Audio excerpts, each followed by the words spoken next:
Good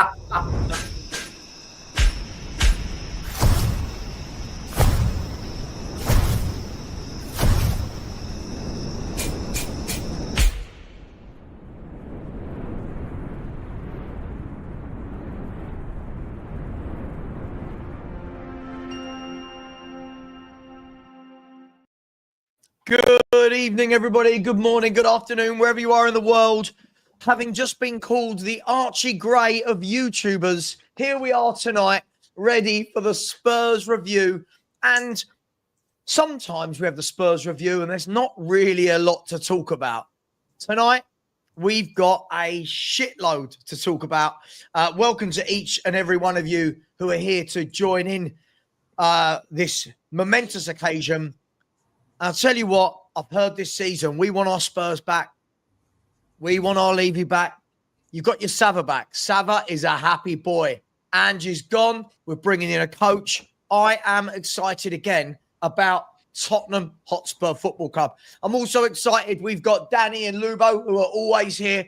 But I believe Manny is making his Spurs review debut from the designated Hotspur. Manny, good evening. How are you, sir? Good. Still getting over Ange being gone, but as I said earlier on, you know, got to get a move on. So yeah, still alive, still here. Good. Well, listen, what will happen? I'm going to give you a prediction of what will happen tonight. There'll be a lot of chat in the in the comment sections about me having what I deserve when we're finishing bottom of the league with Frank. Lots of people will be telling Lubo why he shouldn't be Levy out. Levy will be trying to convert Manny to being Levy out. Danny will be the voice of reason. And other than that, it's just another night in YouTube world. Guys, let's start as we mean to go on. Before we do, big up to Paul Watkins. This comes up. He became a channel member earlier. Big up to you. If Paul is here, like everyone else, please smash that like button.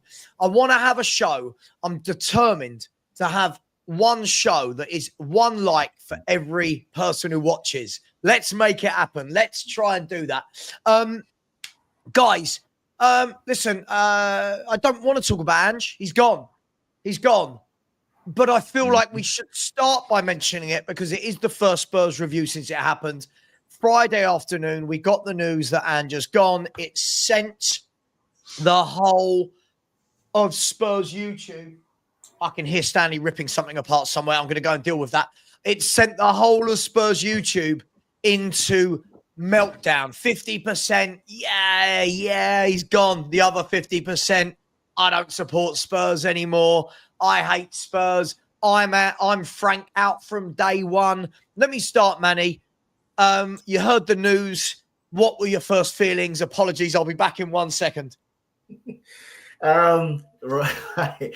Yeah, I lost my absolute head. I'm not even going to lie about it. I was thinking, what on earth is going on with this club? Why don't you give this guy a chance? Went into all my group chats, started literally fighting with every single person I could find.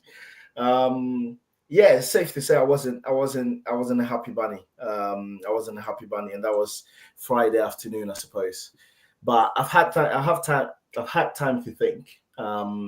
And to ponder and to, because obviously now is a bit clear who's coming, and I can't be the person to complain and say, you know, club, make up your minds. You know, we're losing steam in the transfer market, but at the same time complain and say why have they made a decision. So there's a decision that's coming. You know, whether people like it or not. You have to understand that there were pros and cons on either side, and they've looked at what they've looked at and made a decision. So we've got to move on as a club. You know, in the end, it goes two ways. Just the same way when there is a manager you don't like, you think, you know, the club is bigger than the manager. When there is a manager you like, the club is always going to be bigger than the manager. We've got to move on. So that's where I stand, really. Yeah, I mean, listen, I completely agree with you, Manny. I mean, Dan, Lubo, it's crazy, isn't it? I'm seeing so many people like Frank out. Frank isn't even in yet. We're asking for, it's like dumping a girl before she's agreed to be your girlfriend. Guys, it's all a bit crazy. Is the love for Ange for these people, Lubo? Is it clouding common sense a little bit here with the new manager coming in? Probably to start with. I think, it's the same as anything. If you've had something and you've lost it, as the days go by, you start, you get used to it more and more, and you get used to what the new norm is, in effect. And the new norm will be Thomas Frank. And from my point of view, finally, it's just been strange. Read some great articles in the press this weekend, both yesterday and today. One of them was harping on, Dan, you'll be pleased to know, you were saying about it's money these days in football. There was a headline in the Times yesterday with a picture of Ange with the UEFA Cup, basically saying, football's meant to be about glory. These days, it's about money, and I think that's something that I feel quite sad about, because for me, Bilbao was very special, and although I've been very much Ange out, I've had to sit through a lot of rubbish in the last season and 3 quarters. It's sad when somebody who takes you to a trophy, first one in 17 years, is out within 17 days. But that's football today, and I do think Thomas Frank will be a massive upgrade. And I think that once he gets going and people can see how he's doing, I think a lot of people will come on board and they'll be happy. And, with a bit of luck, the fan base will unite the way it was behind Pochettino. And hopefully, Can you see that happening, Lubo? Can you see this fan base uniting? It was only 6 years ago that I was in that stadium in Amsterdam, and everyone was so together with Poch and his team and the players. It was fantastic. It's not that long ago. It happened then. It can happen again. It's a glass half full always, apart from the balls. Yeah. I mean, listen, Dan. By the way, first of all, thank you very much to Sean, Spurs Talk Show, for the raid. Welcome to all of his viewers as well. Spurs people at the moment, we can't get enough of talking about Spurs. Dan, I don't want to, we're going to move on to pastures new in a minute, but look, I do kind of feel like it's all got a little bit silly now. I'm seeing accounts on social media, Dan, saying Frank out, say no to Frank. Dan, I'm seriously questioning whether or not these people have actually done the grown-up thing and actually gone and done their homework on Frank, or whether or not they've just gone, oh, he's manager of Brentford. Is that a fair assumption for those that don't want Frank, that they've not really actually looked into this? It's either they haven't looked into it or they just don't want to look into it, basically. I mean, he's not my first choice. I admit that. I'd still rather have Glasner. I'd still happily have a look at Inzaghi. But Thomas Frank, third choice. I mean, what I'd done was this afternoon, after I took the dog out, after did your show earlier, sat down and watched 2 of the videos that you, Brian, and others have been sending and that, and watched the videos on him as well. I think a few people who got a problem with him should go onto YouTube and watch a couple of the videos that he does on there. Mm-hmm. The way I see it with Frank, I mean, I said this before anyway, but I look at him as a bit of a Pochettino when he was at Southampton. He's managed to get Brentford up into the Premier League and then also keep him there for 4 years. Are you telling me someone doesn't deserve credit for that? Right. But they don't get heard the same way obviously someone who goes and wins the league and that. I think he's got the capability to go up to the next level, basically. How far he can take us, what he will do with us, whatever else, time will tell on that one. Other reason I think he's the right manager to pick for this one is on the Levy side of it. If Levy's staying, he's not going anywhere, and Spurs don't change their ways or whatever, which we'll want them to do. But if they don't, then we need a manager who can basically play with the cards he's got and play the way he can, working under Daniel Levy, basically. Yeah. And I think he's one of the better managers to definitely pick for that sort of thing. Yep. I think mean, look, he can play with the cards he's got, basically.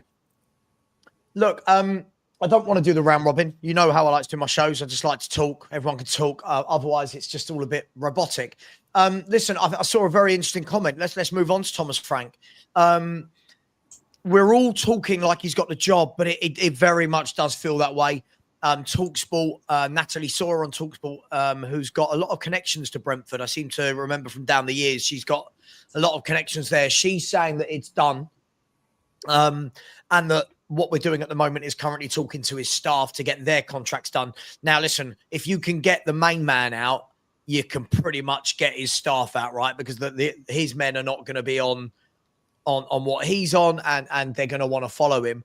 I saw this, and I thought it was quite interesting. So it was a message from Paul O'Keefe that said, and this is about Frank, he said he took them to the Premier League. Also, analysis by Swiss Ramble shows that Brentford have been top of the league in terms of performance relative to wages for every single season they have been in the Premier League.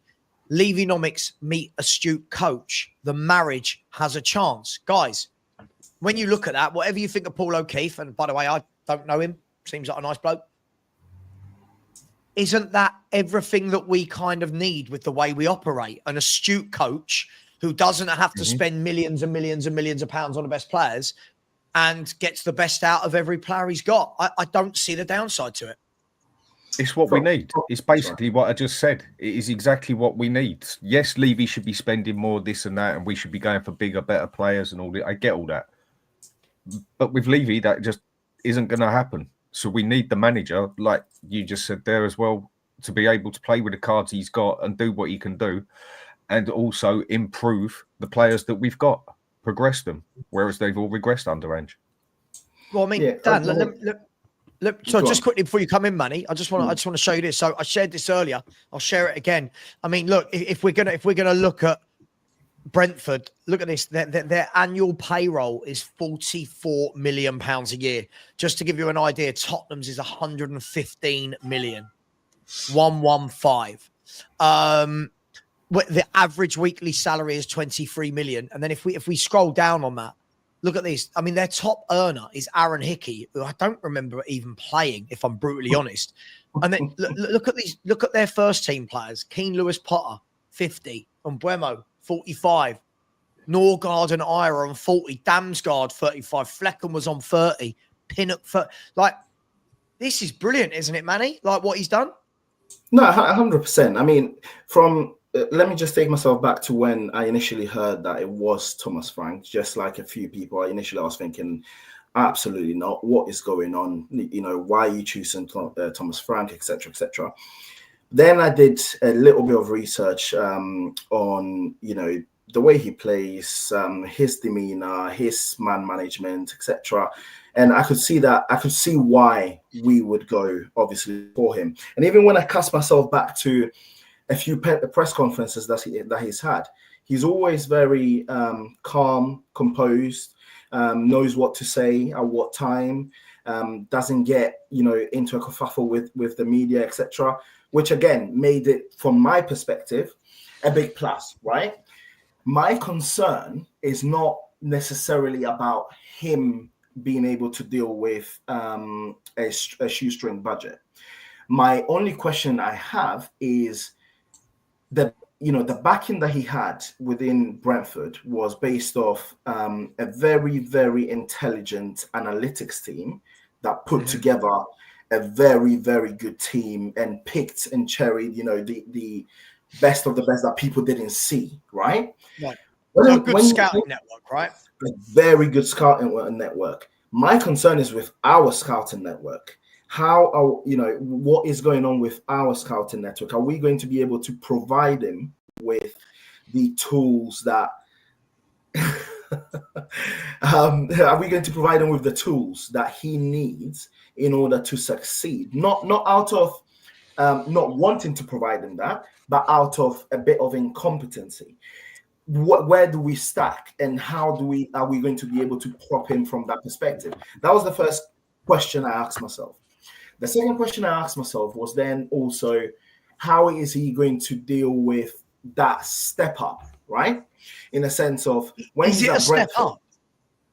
Well, I think from, if you look at our fan base, just like you said, you said 50-50 of our fan base, majority went ballistic.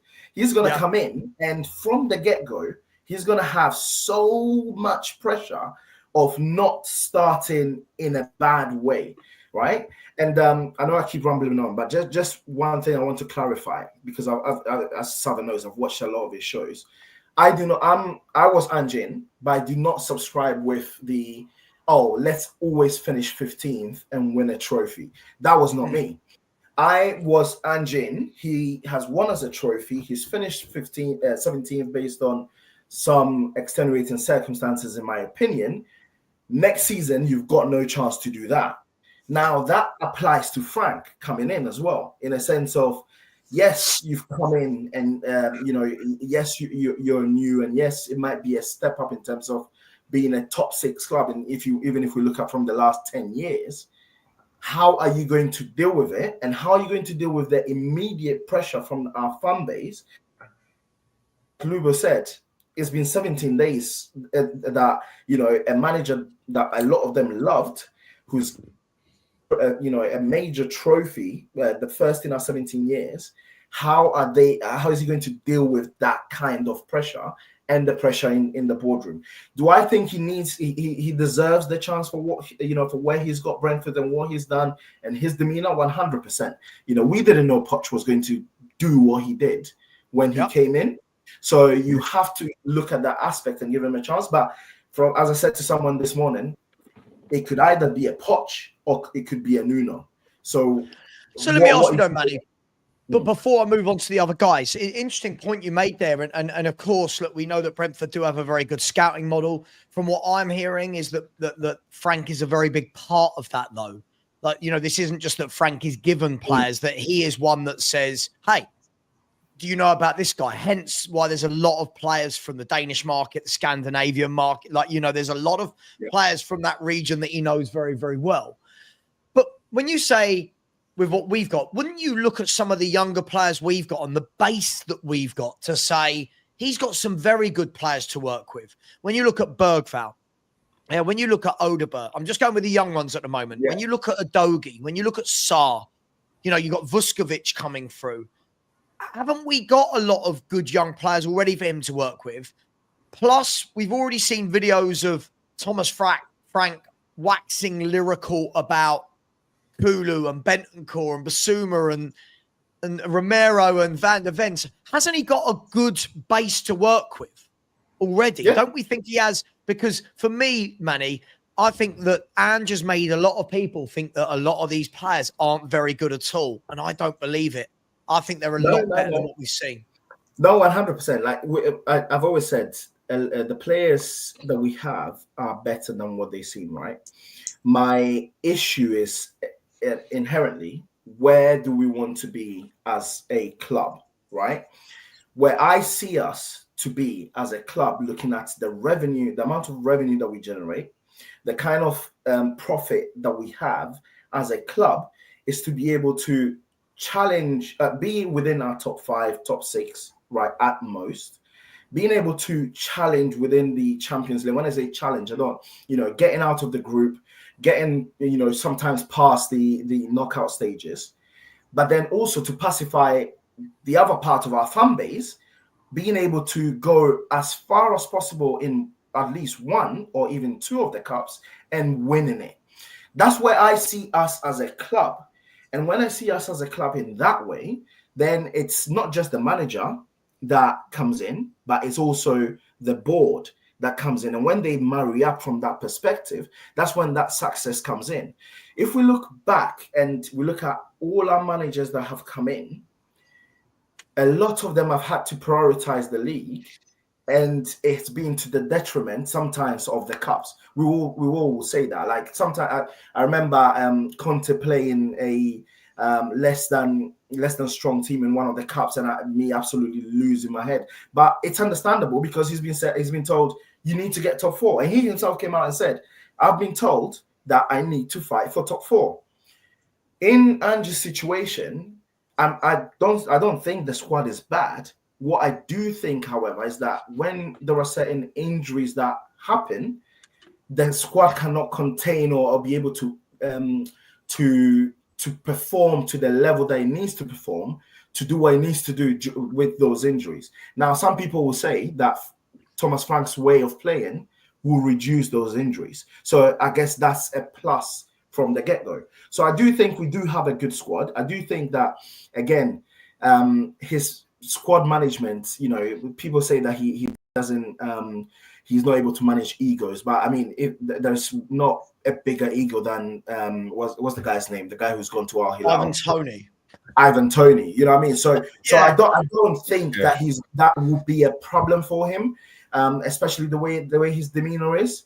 But the problem will be, is he going to be able to take the squad, keep improving to be able to challenge on the top front, which is top 6 Champions League, but also trying to deliver a cup? That's going to be. I mean, look. Let me open this up more broadly. But for me, what Manny said there, I think, is where Spurs fans are just getting a little bit giddy. That all of a sudden we think a manager's going to come in, top 4, 5, do well in the Champions League, and deliver us a trophy. Dan, Lubo, haven't we got to remember that whoever's coming in is picking up a team that are used to losing? Right? Whatever we say, this is a team that are used to losing more weeks than they're used to winning games.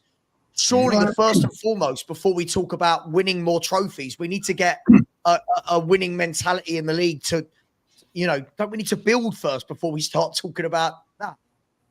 It needs to get... Bill Bell's going to massively help that. You know, the guys have gone, you know, they've gone to Spain, they won a European trophy. That's going to focus minds. They're going to go out, you know, we won a trophy, I've got a medal now. You know, that's going to be a massive help. For me, this week is a massive, massive week. But once again, I'll just go back and I'll just say it once. Get Levy out, get someone in with a top mentality who wants, let's have a clean, let's sweep it all away. You know, let's get rid of all the negativity now. Let's get rid of Levy. He doesn't want football success. He's only interested in the balance sheet. Let's get someone in that wants both profit and glory, and then that mentality will work all the way down the club. Then we're motoring, and I think that's key. Otherwise, we're going to be sitting here in 2 years' time. Levy would have sacked Frank because he's finished 5th or 6th. He's not in the Champions League, you know. And here we go again. Nothing changes under this chairman. Unfortunately, nothing changes. That's the way to bring the tone down, Lubo. That's it, mate. That's it. I've got to tell you something, Sav, this is a massive club and we're ready for takeoff. And if that happens, then it will be absolutely fantastic. Ian, next time I come on the show here, mate, I'll bring a rope with me as well, shall I? No, it's fine. By the way, Sav, you left out Archie Gray when you're going through all the young kids. Yeah, listen, I left out Archie Gray because at the moment I've seen glimpses of the other players that makes me think they're going to be very good. I've not with Archie Gray, but listen, look, he did. Listen, Lubo, we talked for nearly an hour on the phone earlier. I said to you, listen, if a coach comes in and starts getting players playing that I didn't rate, he's done his job. If he comes in and Solanke starts banging in goals, I can hold my hands up and go, well, there you go. It wasn't Solanke, it was the manager. But look, Dan, I know we don't disagree with Lubo's point, but I said to you earlier, I feel like, and I need to be careful with this because when I say this, I don't mean it sweeping. I don't mean like, oh my God, Daniel Levy's going to start buying £300 million footballers. But something feels very different at Tottenham right now. The way that Levy has come back from holiday, the way that axe has been wielded, whether it's him, Charrington, Vinay, Lewis, between them, you've seen both managers go from the men's team and the women's team. Ryan Mason obviously has departed. The coaches have departed. Scott Munn has departed. Donna Cullen has departed. It just feels like something as though somebody, whether it be Joe Lewis or whoever, has said, hang on, what we've been doing is not working. Too early or not? Well, the way it looks at the moment, there's definitely a lot. There's definitely a lot going on behind the scenes. Yeah. Not just, I mean, obviously we don't see half of what goes on in that, but like you Sure. said, not just on the football side of it as such, there seems to be a significant amount going on the other side as well, of who's employed at the top and who's actually got the say at the top. And there's plenty of stories about it. Lewis has got someone else in to basically keep an eye on Levy and whatever. There's a lot of stories out there to what's going on. And like you said, I mean, with the amount of smoke out at the moment, there's got to be a fire there somewhere. Yeah. I do think there is a big change coming up. I'm not saying that we're going to be buying £90 million players or nothing like that. But I do think we're going to see a significant change over the next few weeks. And then the sort of players we go for, who the manager wants and everything. In the next month or two, things start obviously showing what's happening, basically. But I agree with what you're saying. I think there's a lot going on behind the lines as such that we're not going to hear nothing of. Lubo, look. Lubo is right. Lubo's right, by the way. Like, just to go back on the point. If that's the level of their eloquence, then fair enough. Go on, Manny. No, the point I want to go back to, right, Savva, is I don't expect Frank to come in and have to win a trophy. That's not what it is. But the taste of winning a trophy last season has shown that as a club we're huge, we're massive. We should not be. Are we? Based on what? Based on everything. If you want to look at it from the perspective of the fact that we need to be in the Champions League, not a lot of clubs will be able to sustain the level of spending that we've spent being out of Europe like last season, right? As you guys say, right now being a top club, a lot of it has to do with money, right? But even our this is a huge fund base. I was at the what's it called? I was at the parade last 2 weeks, and genuinely, it was fascinating to see. My point is that Levy has set up the club in such a way that we are now revenue generating. We generate a lot of revenue, be it commercial, be it whichever way. We need to kick on. And in order to kick on, we need the board to have that switch or change in mentality. Well, as to whether it's going to happen, obviously I don't know.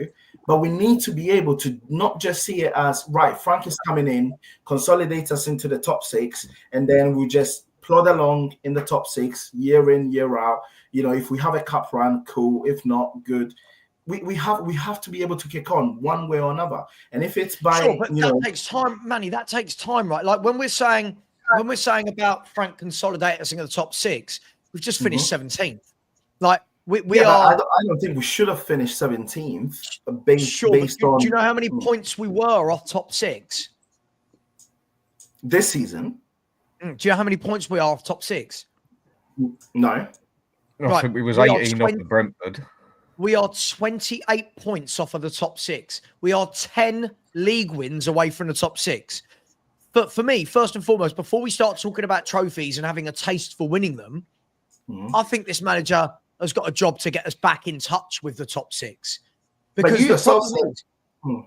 the problem is when we're talking, and this is only my perspective, when we're talking about we don't just want to do this and we want to plod along, sure, but this manager in the last 2 years has taken us so far backwards, Manny. The guy that you liked has taken us so far backwards domestically that the next manager coming in has got a huge job to get us back up there, just in touch with the Aston Villas, just in touch with the Chelseas.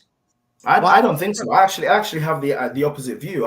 Which is why I agreed with you when you said this squad is not as bad as we saw last year. They're not. No, I agree. I don't think they are. I don't think we're a 17th place team, which is why I think again. You say I like Ange 100%, and I would have said it in had Ange been here, and had he been given the job, I would have said the exact same thing. My goal for him would have been, I couldn't care less that we're 17th, would have been get us back into the top six. And that is exactly what I'm expecting from Frank, because when I look at our first 11 and I look at maybe one or two after we're on the bench, that is not a 17th place bench. And if I'm being told, obviously, that Frank, the way Frank plays, reduces our injuries, etc. That, to me, from my perspective, I'm like, yeah, that's what we're bringing you in. We're not bringing you in to finish 10th. We're bringing you in to have a crack at finishing top 6, because the squad is not as bad as 17th. One thing he's got to do to come in, and in some ways, some will say this makes his job easier in some ways. The fact that team, and I think the majority of us agreed with it, it's not a 17th, for God's sake.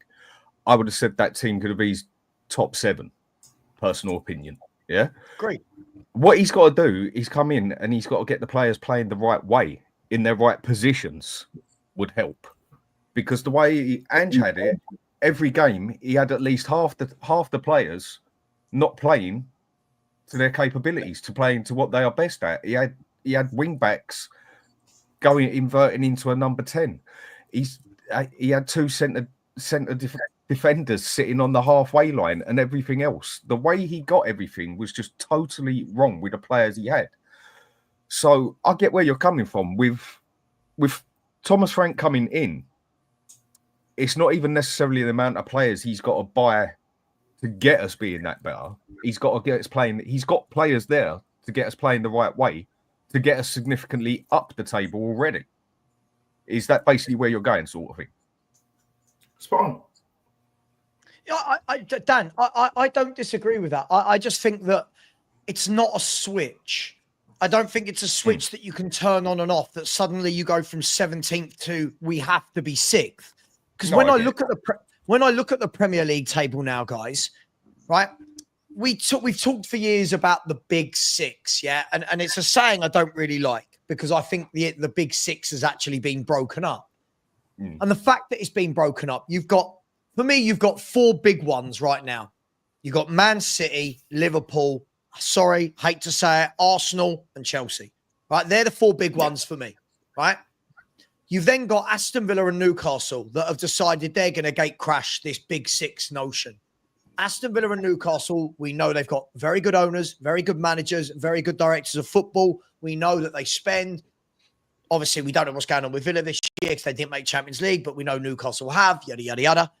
Then you've got Man United, who I don't care what anyone says are going to be a million times better next season when they're buying the likes of Mbeumo and Cunha and possibly Gyökeres, and Amorim will have had a summer and his own players, etc., etc. So that's 7 teams that I've named just there. Now you start to look at the clubs that are floating around that sort of 6th, 7th, 8th, 9th place. The Nottingham Forests, the Brentfords, the Fulhams, the Bournemouths, right? Palace, how will they kick on? I think this notion now suddenly that we just have to, Frank has to get sick for is terrible. I think that, guys, that all depends on what the summer transfer window is. Before I'm going to sit here right now and go, we must be 6th. Right now, you've got to remember, I'm going to say it again shamelessly, Manny, your man, Ange, was able to rotate players for the Europa League when he played and still did it terribly, right? Thomas Frank isn't going to be able to rotate footballers for the Champions League because the opposition's going to be better. You're going to be able to put your best team out at the weekend and midweek. Yeah? What? Manny, did you say something? Manny, you there? I think his internet's gone funny. Yeah, your internet's gone funny. Log out and log back in if you can hear me. So, guys, yeah, so I think before I sit here and say 6th is a must, 5th is a must, all right, well, can we see what the squad looks like at the end of the summer? Can we maybe see what our competitors for the top 6 have done? And can we please realise that this manager's coming into Champions League football as well as Premier League football, as well as the Cups? So for me, I just think we can't just turn around and go, Thomas Frank, turn it on and in 1 year, win us a trophy, finish top 6 and compete in the Champions League. I think that's a massive ask just for me, guys. One quick thing as well. I'm obviously, I want to see us go out and buy 60, 70 million players, big players that are going to, you can practically say 90% that's going to make a difference. Yeah. But again, with Frank, for what I've seen him do with Brentford and players he's brought in there, like you said, he has a big say in what goes on with the players that are coming in as well. After the two of the videos I've read and they're watched, and there's a few more.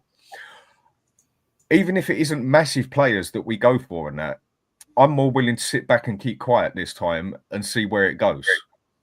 Because there's there's several players that he's picked out that people would say that's nothing great, and he's turned them into a very wanted player, or he's made them play extremely well. So even with the players we go for, I'm sort of more half willing to sit back and just say, okay, let's see what the manager's going to do here. Let's see why. I've got a bit of trust in him in this aspect. I really do think there is a chance that he can take it up to the next level, get players in that we need that ain't going to cost 60 million as such. No. Sav, I'm really looking forward to seeing Frank as manager. Me too. Really am. I think, you even just say the squad stayed as it was, we're going to be several positions higher than we were last season. And quite a few points. The points tally is going to be much higher. So for me, I'm looking forward to seeing Frank. I just hope he's back properly in the transfer window. We get the right players in. The cost is irrelevant. It doesn't matter, if you're buying a Dele Alli at 5 or a Van Dijk type player at 75. As long as we buy the right players for the club, that's the important thing. I agree. Yeah, guys, wouldn't you agree, right? Hi, guys. Say hello. Hello. Hey, good evening to all you guys. Right, hello. It's 3 a.m. here in Malaysia. Right, I know Savva knows why I'm here, but just put in the 2 cents of mine. Right, like what Ian said. Right, we will find out this summer. For me, I've moved on. Right, and Savva, remember, I went on your show, the pre-match show for the final. We kept that audition going on, and we won the cup. yeah, you did. It was all because of you that we won it. I've heard that. Yeah. No, but to tell the truth, right, in the end of the day, whether Frank comes in, whoever comes in, right, if the owners back the manager properly, give him the players he wants, right, and we've been saying this over and over and over again. It's been repeated. It all comes down still to who, right? Whether the board supports Frank or whoever comes in, give him the player he wants. And of course, if Frank comes in, we all hope that he will get the better out of these players that we have, right? And of course, a lot of us have got confidence. And to tell the truth, I've got no expectations, right?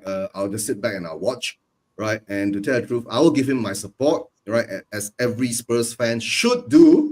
Support your manager, whoever it is that comes in after this, right? Whatever is past, right? Don't dwell on the past. Move on to the future, and we will see what happens. That's all. I'm keeping it at that mindset. That's my mindset. That's my opinion, guys, right?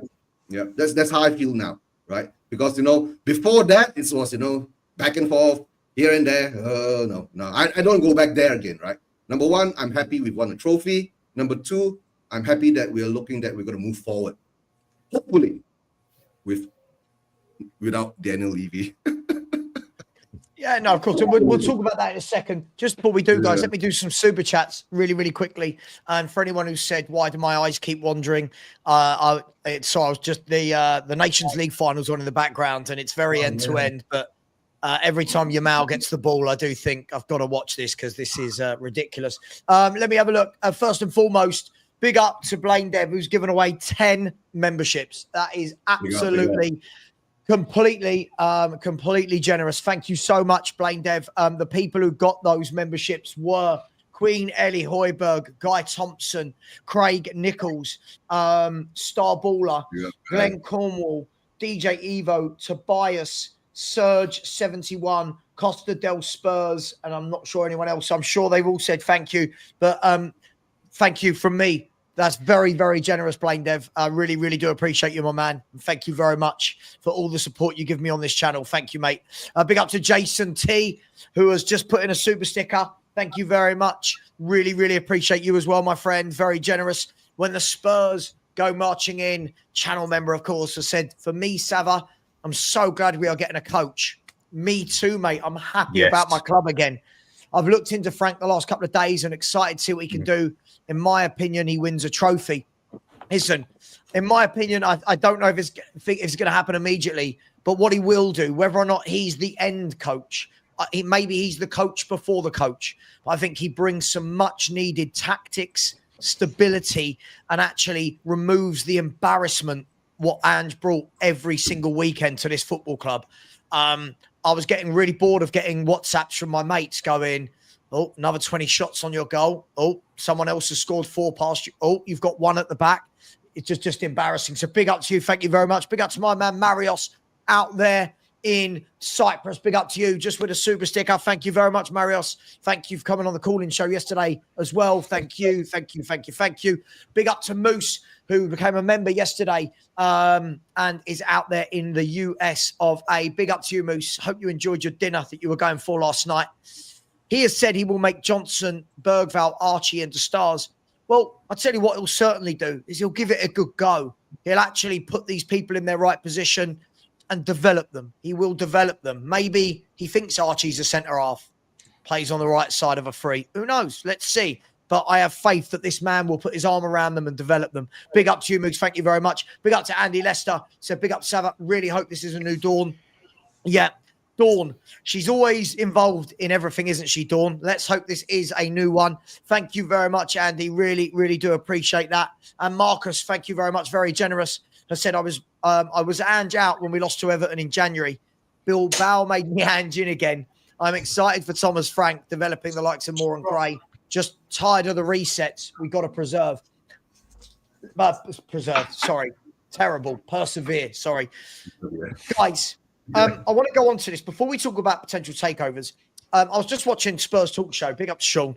And there were people in the chat saying, oh, I don't want another rebuild. Don't want another rebuild. Don't want to start again. To which my answer to all these people, and I'll chuck this to you guys now, is a rebuild from what? We're 17th, the lowest ever points total we've had in the Premier League, the second most number of goals we've ever conceded in the Premier League since the first season, right? The lowest league position we've ever had in the Premier League, the lowest number of wins we've ever had, the most number of defeats. Why do people seem to think that we are starting again and having another rebuild? What from what, guys? Why is this notion always going around? Savva, in Sean's show, right? I put it in there, right? We've been rebuilding ever since Enoch took over us, and it's not stopped. Oh, you're going to get Lugo going now. You're going to get Lugo off of one. I know, that's why. What's there to rebuild, right, Rubo? We've been watching this rebuild, right, for 25 years. You get what I'm saying? So it is what it is. That's why I'm zen. You know what I'm saying? I'm zen with the club. Well, right? Change it to a different way then, and you can say we're get ourselves back together to at least what we were when we had Poch. 1-0 to Spain, by the way. 1-0 to Spain. Okay. Just thought I'd let you know. And it's Arsenal new boy nearly Zubimendi. Sorry, as you were, Dan. Sorry, mate. Go on. No, just basically saying we've never rebuilt to the point that we've got to the top as such or whatever, but at least get us building and acting back to the point that when we had Poch, and then hopefully take it that next step further. Because when we did have Poch, we were going somewhere. Okay, we didn't win it in the end, whatever, but we were getting somewhere. And then ever since Poch left, ever since we had that Champions League final, it's just gone downhill from there, basically. But that doesn't that show you how, you know, the inherent problems that we have within the club? I understand, you know, the where we were with Poch about we didn't manage to get over the line, but you know, getting it over the line was the board, in my opinion, obviously the board's responsibility. And what I mean by that is, you know, the three transfer windows that we went without signing any player, then allowing our most influential midfielder at the time to leave for just 11 million pounds, I think it was, in a January transfer window. And then for Poch to then have that dip, which we all obviously acknowledge, he had a dip for a year. I think he didn't win away, and then not give him the chance after all he had done, not giving him that extra chance to try and save the season, is literally the epitome of our board. You know, But that's why I said take it back to that and then get us to the next bit. At least get us back to where we were there so we can get to the next bit, because we have to. How long did it take further Poch up to do that, Dan? Like, this is where I think our fans are forgetting. And don't forget, when Poch did that, there were a lot of the bigger clubs weren't in good moments. I'm not knocking Poch. I'm praising him. But right now, you've got a lot of clubs that are doing very, very well at the top there. If you look at Liverpool, Arsenal, City will be back. Look at they're spending brilliantly. Chelsea are spending. You've got to remember that it wasn't like Poch took over and then in year one suddenly we went, right, we're a top team. exactly. Poch needed a year to coach these players. Then in the second year he went again, and then in the third year went again. We've already got these people. I love these people, right? I'm gonna call them out. I love this. You can absolutely do one, Reezy. Every week that we've lost with Ange, you've had an excuse for him. Every single bloody week. And now the new guy, because his name is not Ange, top 5, less than top 5 is failure. Listen to yourself. All year, you've had a reason why Ange didn't win Premier League games. Nah, I'm not doing this. But this is the problem, guys. Our fan base are going to put such unrealistic expectations on Thomas Frank's shoulders from day one. This team needs surgery, guys. This isn't a plaster it needs surgery, and a lot of it. And after the season we just had, if he say for instance, Frank does his first 10 games, wins 5, draws 2, loses 3, whatever way sort of thing. You know there's going to be a lot of people out there who are going to turn straight away because they still loved Ange so much and say, well, Ange won his first 10. And they're going to be literally comparing him and on his back all the time. I think some people just need to accept that Ange, fair play, mate. You got us the cup. Much appreciated. You weren't good enough for the league. He's done and dusted.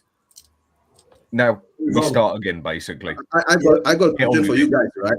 What if, right, Frank comes in, doesn't lose in his first 10 games, and then Levy goes out and does his PR stunt again, and he says, we got our Tottenham back. I tell you, right, I'm going to blow a gasket if he does. Our Tottenham back. That's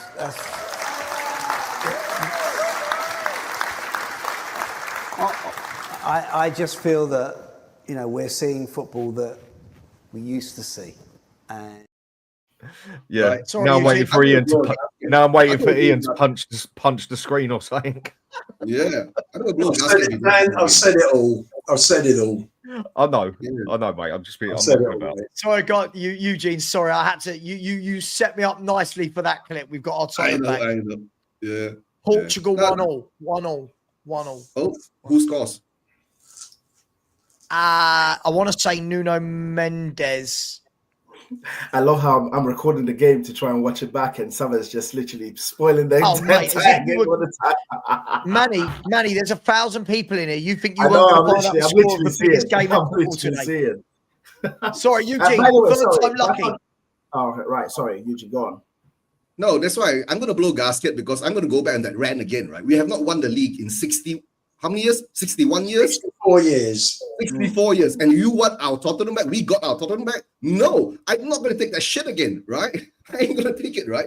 The best thing is, if he gets kicked out, bought out or something, then maybe we'll get a new Tottenham that actually wins the Premier League, right? But look, the division title. That's what I want. Eugene, it's probably not going to happen and everything, and Levy's still going to probably be there. So why do we even need to bring Levy into this? We want the manager in who can do the best of what he can do with the biggest capability he's got with what he's got. And if that means he's got to do it under Levy, which you can pretty much 99.9% say he's going to have to, then that's what he's got to do. Yeah, that's right. Yeah, that's what he's got to do. Yeah, that's true. Yeah. Eugene, what's the news about this Malay company that's Petronas? Okay, guys, that's why I just hopped on, right? Because I'm just going to, when I finish this, I'll hop off because it's going to be about 4 a.m. in Malaysia here, right? What I've heard is Petronas. Petronas is the oil company that's owned by the government, right? And if we are supposed, guys, think about this, right? If we're going to pay Levy £4 billion to £5 billion, right? That's going to cost us in our currency near to about times that by 5.5, right? 25 billion pounds Malaysian ringgit. That will cost an outcry in Malaysia But I've been thinking about it. Unless Petronas comes in, they do it through a conglomerate. They group a few billionaires together, because there are billionaires in Malaysia who might want to dabble in it. Because don't forget, the AirAsia boss, Tan Sri Tony Fernandez, used to own QPR. But after COVID hit him, he had to sell his shares and all that.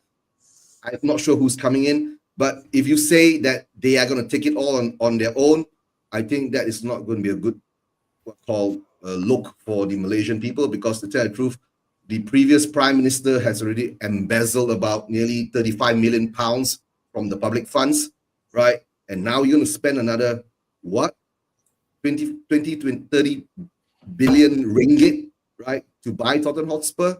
I don't think that's going to happen. I guess, there's always rumors going around. Amanda Staveley, her job is to look for investors to join her, to form a company, that what she did with Newcastle, for her to go in, right? And I don't see that actually happening. But if it does happen, it does happen. And let's see how it goes from there. But all I can say at this moment in Malaysia, I'm not sure. The news came out quite late over here at night for us, about 12 a.m. So I've put out the feelers into the group chats, in the Spurs chats and all that, to see what's going on. But if it can we afford it? That's the problem, right? Usually, you need to keep us informed, mates. And the worst part is now. Yeah, and the worst part is you need to be the mole in Petronas. I'm trying to, right? But guys, the worst part is, right, if Petronas does take over Spurs, I don't think we will have 300 to 400 or 500 million pounds, right, to spend on transfers over the next 2 or 3 seasons, right? It's the wages that are the issue. It's not even the amount of money we spend, because we spend the wages. Let's say, wages. No.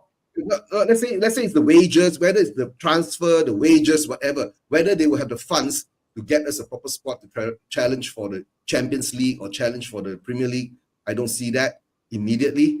But then, what the company can do is that, do what the Glazers did, right? Go take a loan and dump it onto the club again, and let the fans pay for it. Are you saying these owners aren't cash rich? Is that what we're saying? That they're not cash rich, that they could come in and go, we're going to buy the club, and then there's 300 million in your first window? Savva, they are the main supplier of petroleum. We do oil and gas. They are the government's arm. They are cash rich. But the problem is that, will the people of Malaysia accept this? You get what I'm saying now? So right? Can I ask, sorry, if I'm ignorant, I'm going to be ignorant. What have the people of Malaysia actually got to do with, if this company buys Spurs, what have they got to do with if they buy footballers for Tottenham? What's it got to do with them? No, first of all, this company, right, it's part of the government's arm. So if this company goes and buy a football club, spending 30, 40 billion pounds, ringgit, right, in our money, where our Malaysians are suffering in our country, right, because we are not a first world country, we are a developing country, right? That will cause an uproar. Then, the votes will come in again, the change of government will come in again. It will cost a lot of problems. But then, like I said before, they might not have to come up upfront cash altogether. You get what I'm saying? It could be loans here and there. They could group a few billionaires together, because there are rich billionaires outside of Malaysia who are Malaysian. Eugene, if there's one football club in the world that could cause civil unrest in an entire country, it's Tottenham Hotspur, isn't it? It's just, we'll all be going, yes, you've bought us Eze and Guehi and Paulinho, and the people of Malaysia will be going, get the government out, get the...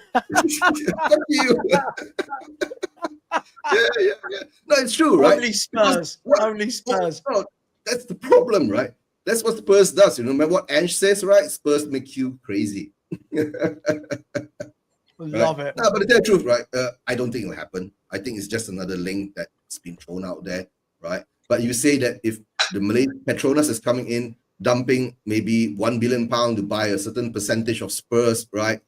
And maybe part of it goes into the cash flow to buy players and all that. Then maybe I'll accept it. But to take over the whole Spurs, I don't see that. Bro.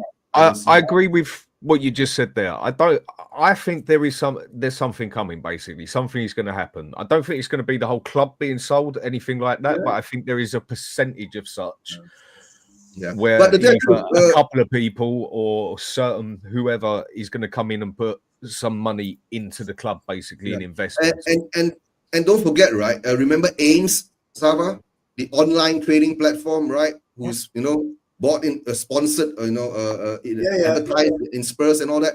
That's a company which is actually operating from Malaysia, owned by a Singaporean, right? And I've reached out to those guys too and asked them, "Do you know what's happening?" They say no. So brilliant. So basically, we're not getting taken over by the Malaysians, and we'll have to rely on. Yeah.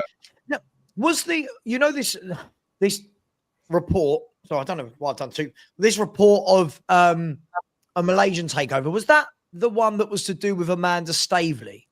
Yeah. She's supposed to be the one trying to bring the Malaysians in and the Qataris, right? So I'm not sure. It could be a Malaysian Qatari joint venture kind of thing to buy it, because Qatar and Malaysia has got a very close relationship too, right? Okay. Because I'll be honest, guys, I quite like the idea of Staveley being involved, because I think she's just seen what it takes to get it done at Newcastle. And I don't know if any of you have seen the documentary, the Newcastle documentary. I have. And she's very hands-on. She's very closely involved. She traveled all around the world looking at sponsors, looking at kits, looking at all this stuff. And I quite like the idea of Staveley I like her. I think she comes across really well from what I've seen. All you want is a cares about the club being, up there, right? Isn't it? Because that is an issue that we're having at the moment, whereby we have an ownership that cares about the club as long as we finish in money-making positions. If we don't finish in money-making positions, then they want us to get back there, but just be there. With Amanda Staveley, when I watched the documentary, she was really, really, really into whatever the club did and wanted them to be at the pinnacle. Mm-hmm. And I think if Staveley comes in, right, I think she would want to be the chairman, to tell the truth, or chairperson. You get what I'm saying?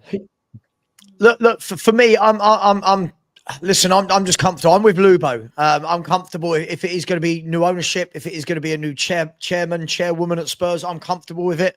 But I think we all do assume that it automatically means that a new chairman, chairwoman, new owner, suddenly it means we are going to start acting like Man City. We are going to start acting like Chelsea. I think we need to be prepared that it might not be the case, right? Yeah, if you look at Newcastle, I like the way Newcastle are doing it, by the way, but their owners have been there for just under 4 years now, if I'm not wrong, right? 4 years at Newcastle? 4 years. Right? 4 years.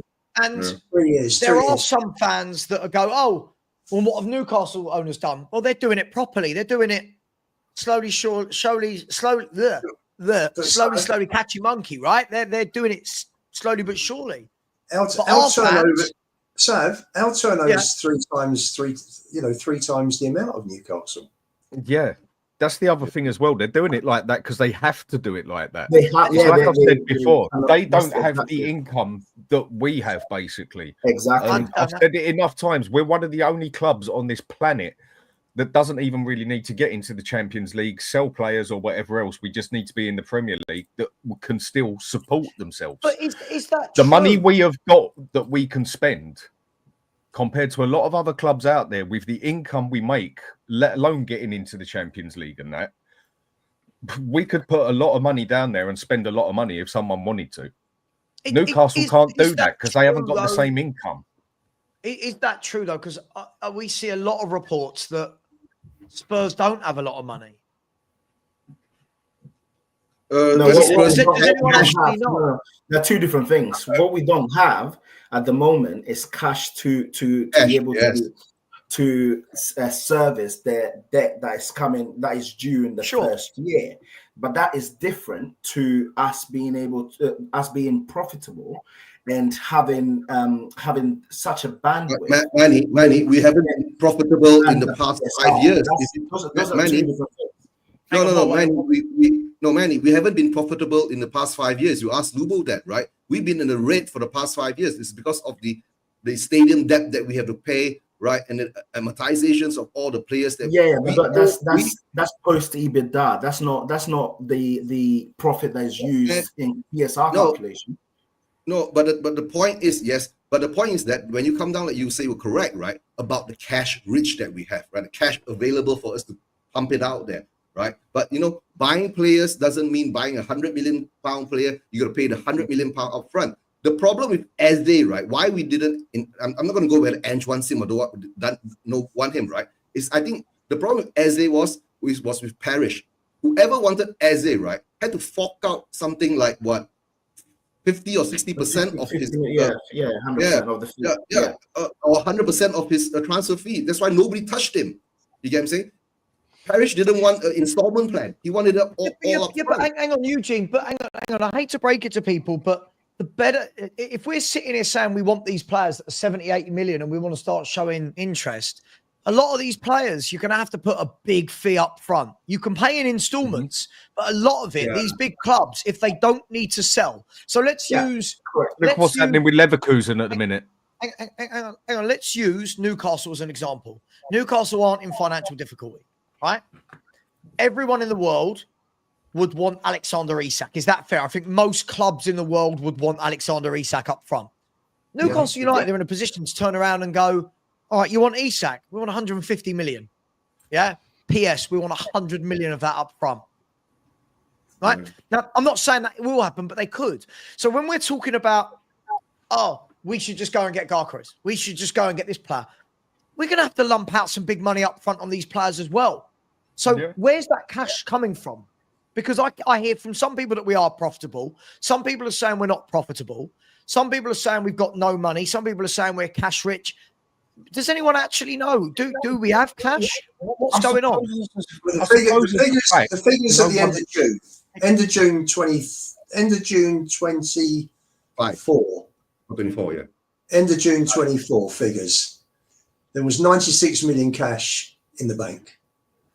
And across all 13 ENIC companies, of which Tottenham Hotspur Football Club is one of them, there was £374 million worth of cash. So there is cash if they want to move. Wait. Well, hold on. Ian, isn't that cash, right, supposed to be parked aside, right, to balance out what you owe in your transfers? Well, they've got a big transfer amount to pay at the end of this season. Yes. 279 million, I heard, right? Sorry, how much? Is it about nearly 279 million? It's in the region of 200 million. Obviously, that's because of the way the deals have been structured. And that's the reason why we have that amount coming in to be paid. The point I was trying to make is the fact that as a club, the way we operate is not even at, in my opinion, at 50, 60, 70%. Because what we're doing is making sure that we go for players, but not players of the quality required, because the players that are of the quality that we require will demand big wages, which our ownership don't want to pay, which is why we've gone to a certain position of bringing our wage percentage to revenue percentage down to 42%, which is, I think, one of the lowest in the league. Can I ask a question though, Manny? Can I ask a question? I see a lot of people say we don't pay wages, right? I fail to believe that for the number of footballers out there that go to other clubs that are scouted well, that are on lower wages than the players that we've got, that we can't get some very, very good footballers in. I think it's a very lazy analysis from people to say it's just wages. Yeah. No. I don't think. Hang on. Hang on, guys. Jesus fucking Christ. Let me finish the sentence, right? I feel like we're saying it because, again, it's the easy thing to do to knock Daniel Levy. But we offered Doué the same wages as PSG. PSG get Doué. We offered to pay 100% of Kolo Muani's wages. Juventus offered none of the wages. Muani, where did he want to go? He wanted to go to Juventus. Tomori, we offered 100% of his wages. Tomori turned us down. So I think it's very lazy to say that. Now, let me caveat. I'm not saying that there aren't going to be players that are going to break our wage structure and that we need to do that. Of course we do. But I don't think that's the reason we're not getting better players, right? No, I think it's a balance of of good that, isn't players it? out there on less than 150 grand a week, which we can easily pay. Easily. So I think this is a really lazy narrative. And the last thing I'm going to why are say, we not doing it? hang Why are on, we guys, not I'll doing let it? you know when I've finished. The last thing I'm going to say is this. I think people have to remember as well that players aren't as interested in us as they are the other big clubs. I've said this for ages. This is the problem with for all those people that say, oh, league position doesn't matter. And, oh, you want top 4, 5 over winning a trophy. No, not over winning a trophy. But if you are not competing at the top, the better players do not care. They don't care that you've won the FA Cup and finished 14th, 13th, 12th. The bigger players will go. And this is why when we laugh at Arsenal, who's going to join us over Arsenal if both clubs go in for them, right? Arsenal are second in the league for the last 3 years, Champions League semi-finalists. Yeah, ha, ha, ha, ha, ha. You didn't win a trophy, Arsenal, but they're better placed than we are. Chelsea, oh, they're a mess. Their club's a mess. Top 4 and a European trophy. Players will go there before they come to Tottenham. Finish now. You're right. And I said that as well. If the sad thing is, football is it is more of a business than it is even a sport now. And that is a sad thing. I don't like that. But if you spend the money the right way and you've got the person who's willing to spend the money, let's say over 3 seasons, finishing in the top 4 will get you further than finishing 10th, 10th and 11th and winning 3 FA Cups on the trot. Players will look at that and they are more likely to come to you because you're getting in the Champions League, you've got that extra money to spend and whatever else, than because you've won the FA Cup 3 times in a row. Of course I want us to win the FA Cup and everything, but a lot of players, they go to the person who's been in the Champions League for the past 4 years. I don't disagree with that, Dan, in terms of obviously being... It's not that I like it. No. It's completely fine. That's the game. That's the game we're in, right? That's currently, unfortunately, money rules, right? So it is what it is, isn't it? Just winning a few FA Cups and remaining, 15th, 16th, etc., is not going to cut it for the club in terms of finances. It's not going to cut it for the club in terms of bringing in players. My issue is that even during Poch's time, we were finishing 4th. Each time, putting a good account of ourselves in the Champions League, and we're still not getting the players of the quality that we needed. So it has to be that there is a balance on it. And what I mean by that is, you will be able to attract certain players, but if you don't pay the wages that they're requesting, it's not. You know what I mean? It's not something that can be dismissed as a lazy argument because, like, what's his name? The players that City are getting, your Chelsea's, etc. Like Chelsea, Manny. The thing is, what Savva is saying is, I understand it, right? You're saying that it's not just down to that. If you're consistently right up there fighting for something, that will be more attractive for the players to come to you. You get what I'm saying? If you're languishing in the 6-7, not even near to the Premier League, not challenging for a trophy, there's no attraction for the players to come in. That shows the ambition of the club. So if the club doesn't show ambition, I don't disagree with that. Yeah, I don't disagree with that. If our club doesn't show ambition, right, to show that we are going out there to win something, whether it's a small trophy, a big trophy, the league, the Champions League, right, then no matter, certain players will say that if I go there and do nothing, right, it'd be something like the Harry Kane situation. You get what I'm saying? He had to move to Bayern Munich oh my God, even Eric Dyer won a trophy in Bayern Munich, right? So that puts it in perspective, right? We've said this so many times. Players come to Spurs, they leave Spurs. Ndombele, Serie A champion, right? There's so many names you could put out there. Juan Foyt, right? You remember Juan Foyt? Remember the defender, right? He's won the Europa League too, right? So that's the problem with Spurs now. We don't win things. The attraction is not there. If you give a player same salary, same transfer windows, right? If you choose between Man City, Arsenal, Liverpool, Real Madrid, Barcelona, we are not at their level. We just have to No, admit agreed. But that's the reason why I keep stressing. It has to be a balancing act. Yes, we need to be up there. As I said, from the get-go, I don't subscribe to just winning a few FA Cups and being 15th. So yes, we need to be up there. We need to be challenging. We need to try and get into the top 5. But once we do get there, and we are there consistently, and we are attracting the players, we need to be able to pay the wages and not be the club that has 2, 3, players above 100 grand a week. And then I agree. That's it, because we don't want to pay. But Manny, to pay those wages, this is what makes me laugh, right? When we've got fans that say things like, let's finish bottom half, win an FA Cup, and then they're saying, but we want to pay 250, 300 grand a week to footballers. You need top 4 in Champions League. I don't know if people actually understand how football works these days, but you've got to be bringing in Champions League revenue to pay Champions League wages, right? This is why I said to everyone, it's brilliant that we've won the Europa League, right? But when everyone is saying 17th doesn't matter, well, Daniel Levy doesn't believe that. Players won't believe that. I keep saying this on all my shows. Players and agents aren't silly. Players and agents will look at clubs and go, right, who wants me? All right, these 5 clubs want me.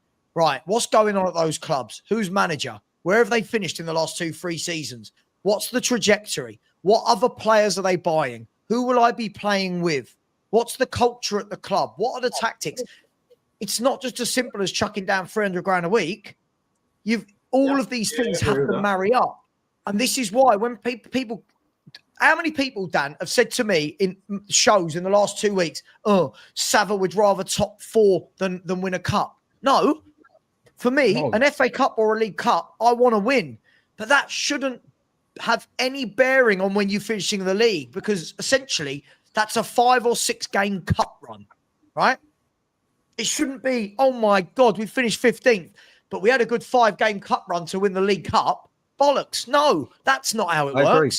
So people have to stop this notion that they want to pay massive wages, but then say, oh, it's okay to not do well in the league. Doesn't go hand in hand. No, it's like I said to you, if people want to finish 12th and win cup for 3 seasons on the trot, they'd be happy with your Archie Grays and your Odeberts. Because you're not going to have the money. I was literally going to say that, Dan. I was literally going to say that.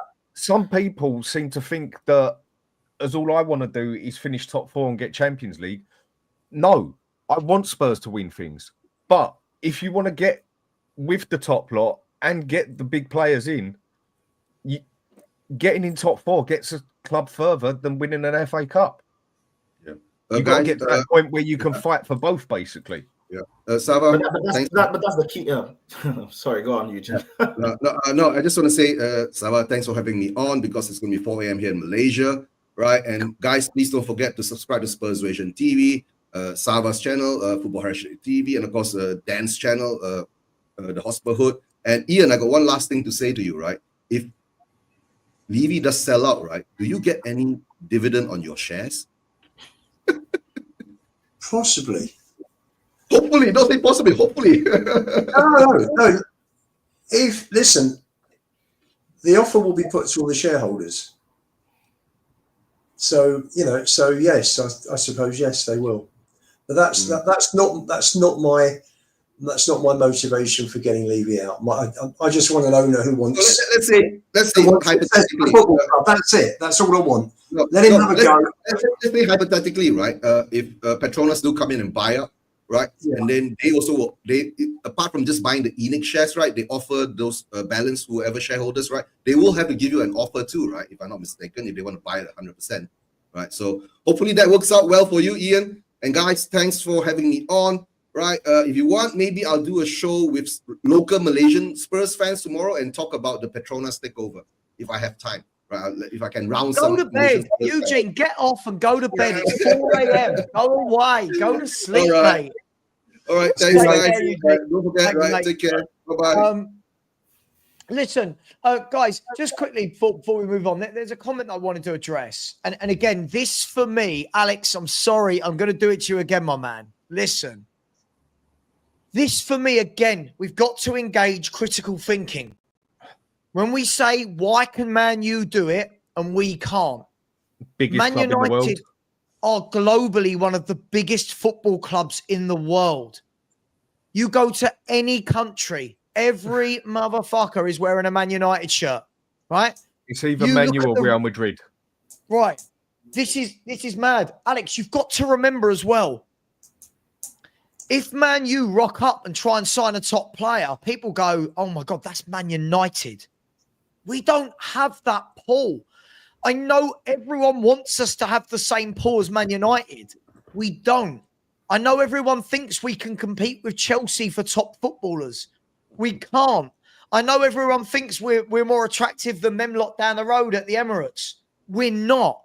We need to do it like Manny said. We need to, maybe I'm giving Manny credit. It might have been someone else who said it. It was probably me on another show. We need to do it smartly. Yeah? We need to do what we did before with Poch when we build.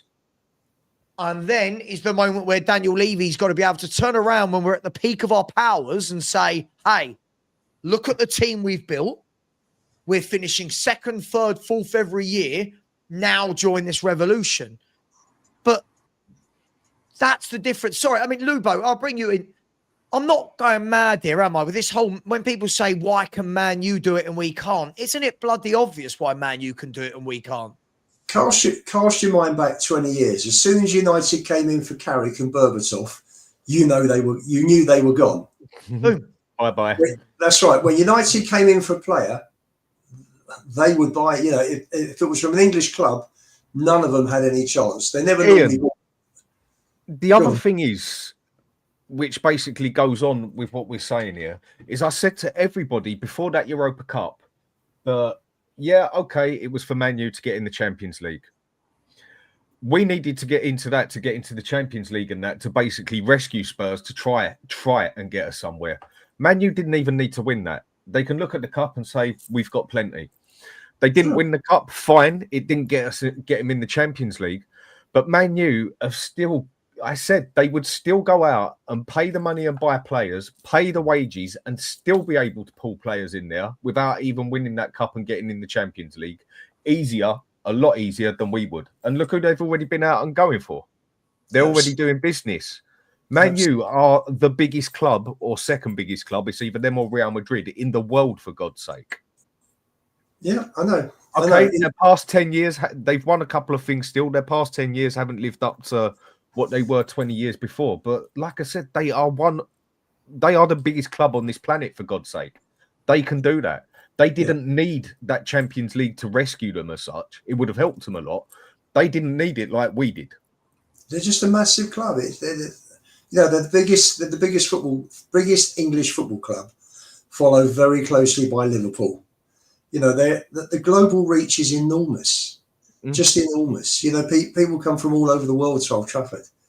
They have an enormous fan base, just enormous. It's massive. I think it started with world sympathy, global sympathy over Munich, and it just grew from there. Matt Busby, 10 years later, helped win them the European Cup, and they've just grown and grown and grown. By the way, to no nonsense football fan, I was offered when Lewis and Levy, when Enoch took Tottenham private, I think it was about 14 years ago, all the shareholders were offered money for their shares. I decided not to take. I just wanted to keep my shares in the football club. That's how I own stock. That's how I own shares in a private company. Sorry. Go on.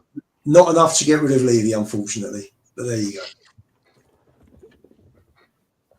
He's raised your price, mate, by about 5x in the time you've owned it. So I wouldn't be too ungrateful. Of course he has. When did you buy your shares?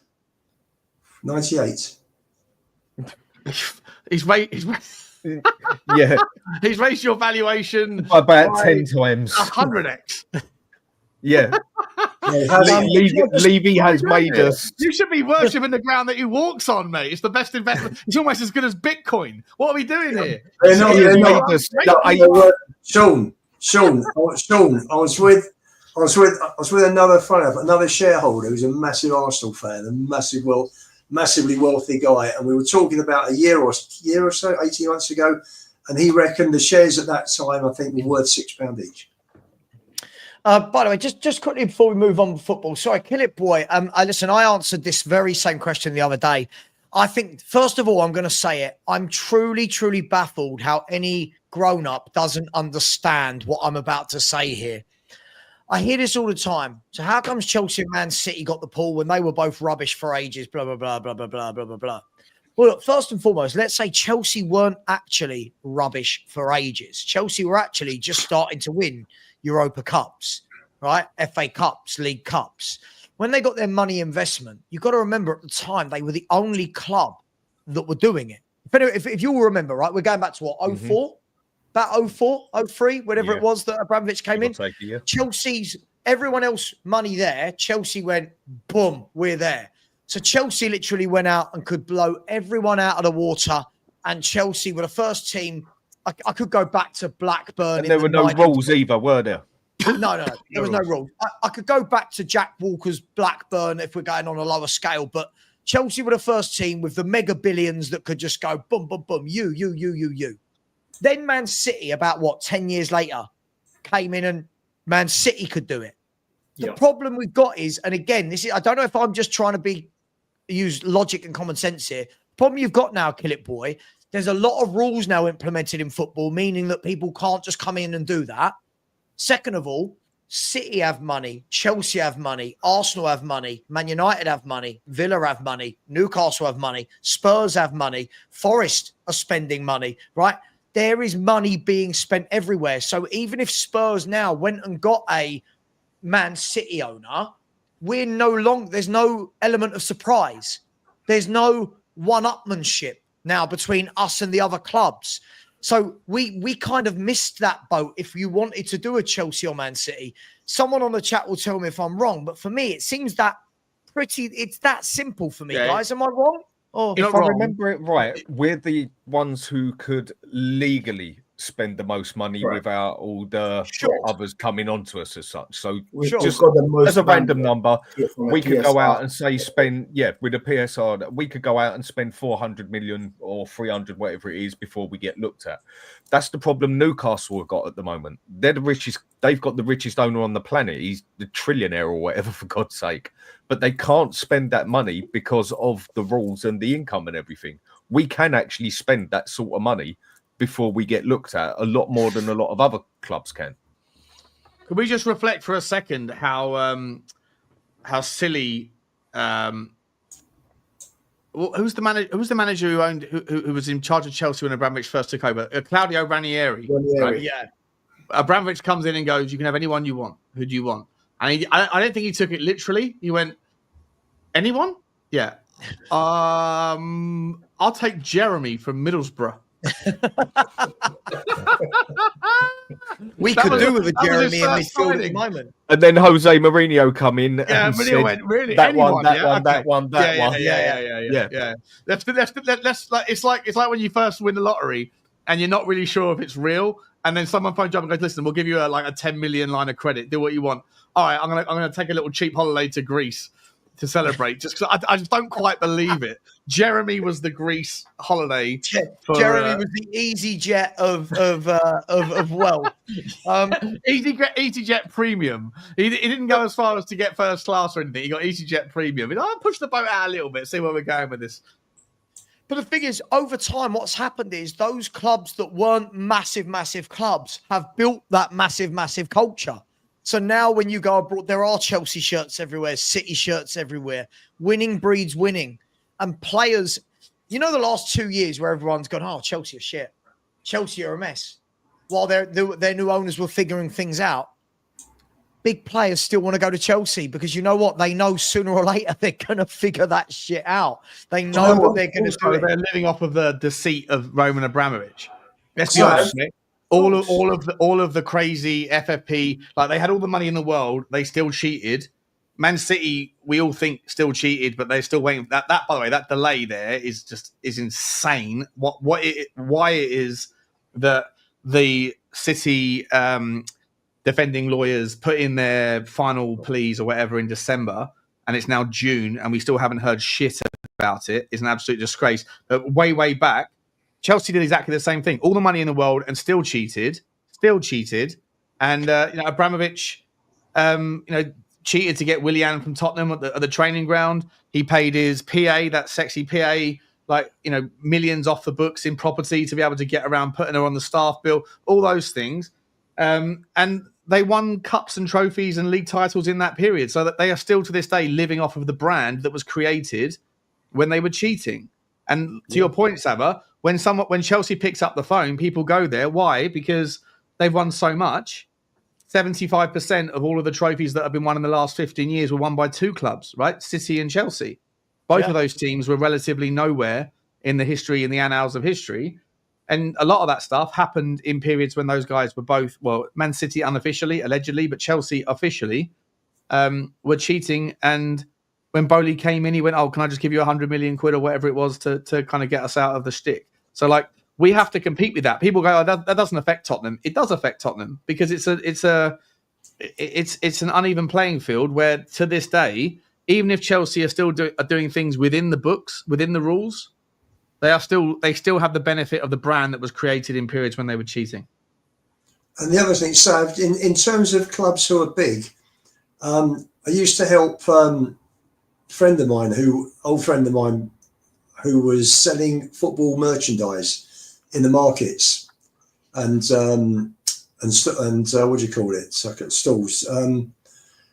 And we used to go into the wholesalers and United, Liverpool, Arsenal and Chelsea outsold every other club, God knows how many times. There was no comparison.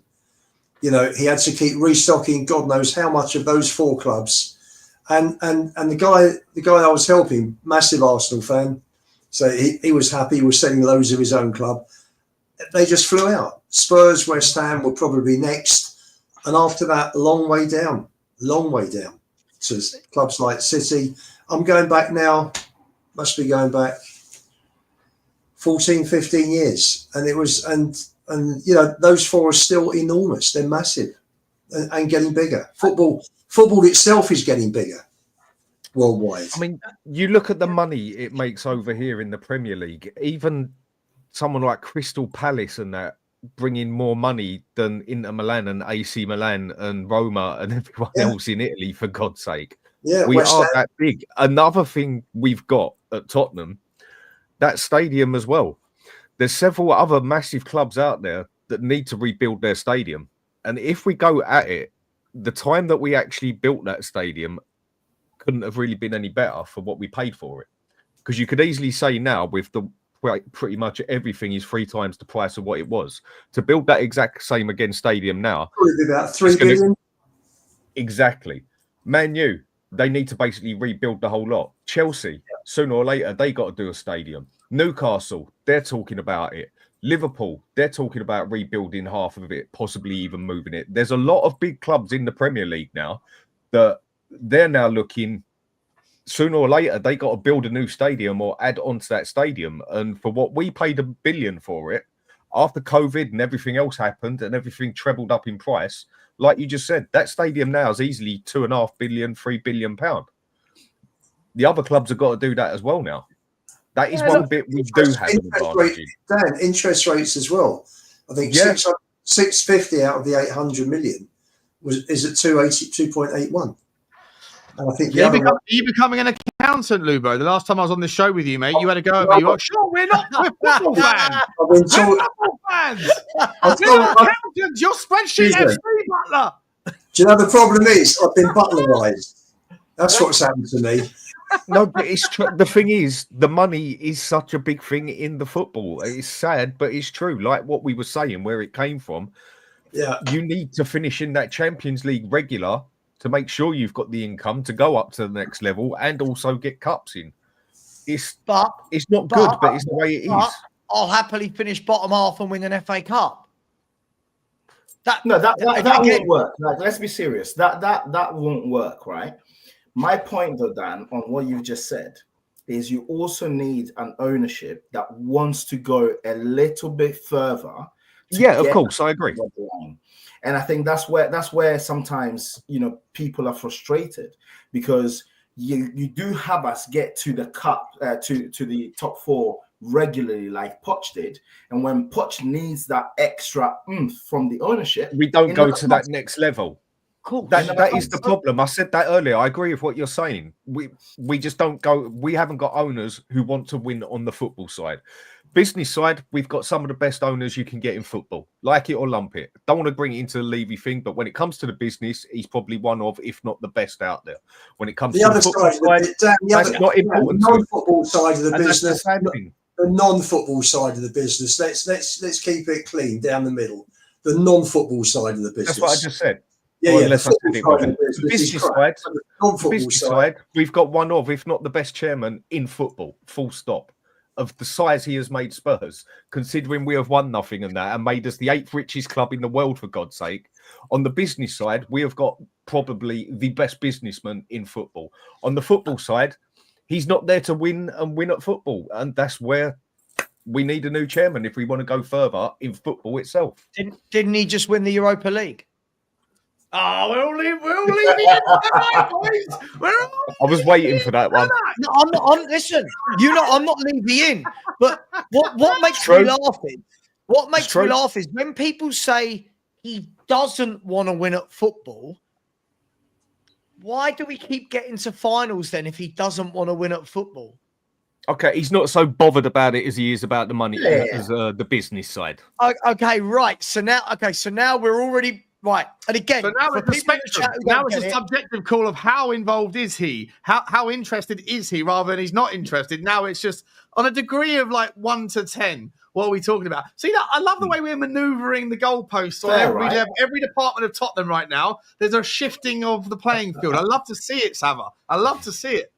It's like, look, it's like.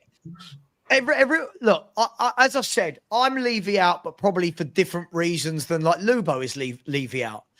I'm Levy out, but I'm somebody that doesn't blame him for everything that oh God, one of the lights, one of the hand dryers doesn't work in the toilets at Tottenham. Oh, it's Levy. Oh, that bloody Daniel Levy. I don't do that. But I agree with what Dan has said. In essence, I completely agree. It is when you get into the top four. Like now, all right, we're not fourth. We've got Champions League. Now, what's he going to do with this window? Exactly. What is he going to do with this window to show us that, okay, we've now been in that stadium 6 years. We've been in the stadium 6 years. We've had Beyonce's performed there 7,000 nights in a row or whatever she's done, right? Boxing, all this. Right. Now, this is the window where I don't want to see Archie Gray. Sorry, Lubo. I don't want to see Odebert. I don't want to see... I'll take Carl Walker-Peters for obvious reasons because of homegrown and being a free transfer. Now I want to see, where's your Paulinias? Where's your Ezes? Now, if he does that, guys, I think a lot of people will soften their stance, right? And Lubo, we talked about this on the phone, didn't we? If he turned around this window and went, there's Paulinia and Buemo and Eze, I turn around and go, all right, I'll tell you what, this summer isn't on, Levy. Over to you, Mr. Manager. But that's it. People are already annoyed because today Ben Davies signs a new contract and everyone's going, Davies for year number 58 in a row. You know what I mean? Like, so I get it. I get both sides of it. Sean, as somebody, and I always agree with you, I don't say you're Levy in, but you are somebody that will have that conversation more towards what he's done well. I think even you've got to that stage, right, where you're saying, well, yeah, there's no excuses now. You've got to have those windows now, right? 100%, mate. But for what it's worth, I've always been entirely honest. But people that only ever see me on channels that are not my own, and then I get rolled out for a Levy debate whenever Levy's in the mud, about something in the eyes of the fan base, they only hear me defending him because that's the role that I play in those debates. But on my channel, I hold his feet to the fire all the time. I think that Daniel Levy has an opportunity right now to, to seize the moment. Carpe diem. If he doesn't do it, if we don't sign a club's highest earner or a new transfer record, or I'll add one caveat to it. If it doesn't have to be like a new transfer record if we get 3 £50 million players, or if we sign a guy that's on 200 grand a week that's just slightly in line with Ndombele, but it's a monster player that just didn't need the 220 to get it done, then I'll be happy, right? But if we go and sign, but for what it's worth, like players like Victor Froholt that we're linked with, I'm a massive fan of his. Right? I'm a massive fan. I think the guy's going to be a top draw. I think he's got Lucas Bergvall vibes all day long. But Tottenham need to steal the moment right now, and if he doesn't, I'll hold his feet to the fire. But where I've only ever been someone that is a champion of consistent logic. That's all I've ever. I don't care, Savva. I say this about you all day, every day. You are my template for my point. I'm a I do not share the same vibe about Savva on many topics. But I'll always listen to his method for how he gets there. And Savva always brings a logical argument. And so I can't have a problem with the points that you make, because you get 1 point for your answer, you get 3 points for your working out. And as long as I don't care where you land, just show me how you get there. And if you get there in a logical way, that's all I care about. And what does it matter what me, you, anyone else on this panel or anyone else in the comments thinks? None of us have an influence. It's irrelevant what our opinions are. I couldn't give a shit if you hate Daniel Levy or if you love him. Just explain to me in a logical format how you get there, and I'll respect it. Hang on, Sean, that's not fair. That's not fair. I've been told by thousands of people that Ange is only being sacked because of me. Surely I've got a massive influence over Tottenham Hotspur. Surely. Mate, the other day I did a debate. I did a debate with this is before. Hang on a sec, Sean. I've got to shoot. I just want to say goodbye. I've got to shoot because I promised the wife that I'm going to finish watching the James Bond films with her tonight. And I'll see you later. Take care, everyone. See you, mate. Bye bye. See you, mate. I did a debate, or I did a show on my channel that was supposed to be Sim against myself in an Ange in, Ange out debate. And then and Johnny ended up taking my spot in the Ange in or the Ange outside. So I ended up just chaperoning it. For 50 of a 65-minute debate, 50 minutes I kept my mouth shut and just asked questions, even though I was like, I want to fucking give my say here. In the last 5 minutes, I gave my say. The next day I go to bed. It was at 11 o'clock at night, whatever. The next day I wake up, and there's probably like 300 comments in the video.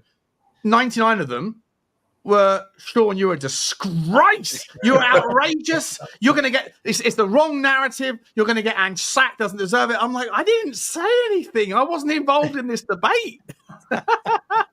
This is what we deal with. This is what we deal with, Sav. You know, do you know what? I've become a bit of a masochist. I quite enjoy now when I wake up in the morning.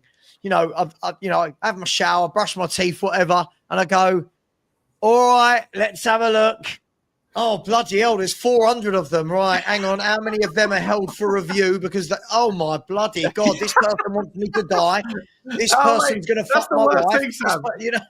It's when you click on the held for review, and then you've got a few, and then there's got, like, show the comments that are hidden for profanity. And you go, oh, yeah. And you just say, fat. C-U-N-T, you're a disgrace. You're the worst. It's just, oh, fucking hell. Fair enough. Oh. All I said was that Emerson Royale should be sold or whatever. And it's just like some of the vitriol you get is just it's wild. It's wild. But yeah, with Daniel Levy personally, like, I think to answer your question directly, mate. Sorry, I'm on a ramble. No, that's all right. I think that Daniel Levy this summer. I mean, now that we know that the manager's going to be. Frank, in all likelihood, he's 10-1 odds on, so you'd be a silly man to bet against it. You'd be a silly man to bet on it, to be honest. 10 pence. Yeah, there's no money there to be made. There's no money to be made. But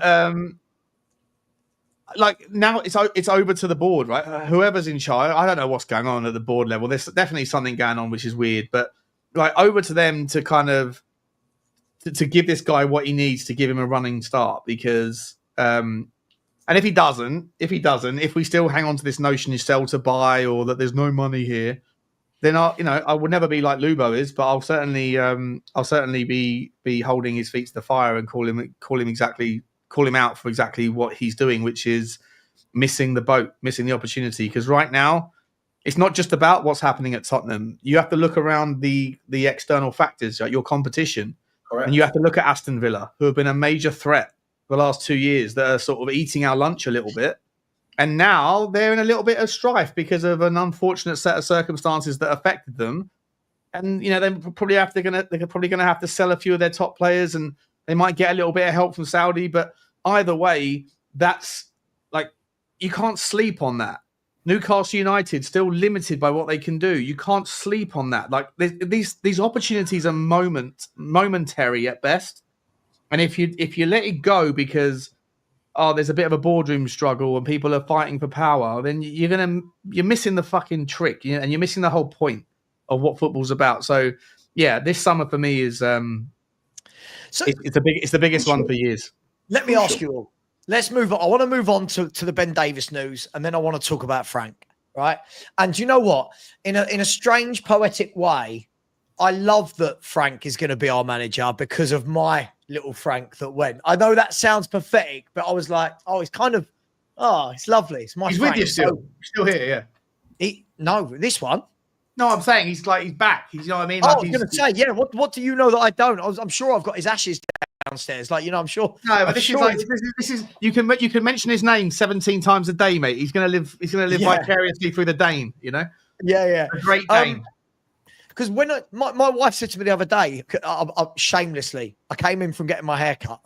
Shamelessly, I've walked into the house and my mate Ash has called me and gone, he's gone. And I'm like, don't wind me up. Don't wind me. He's gone. I promise you.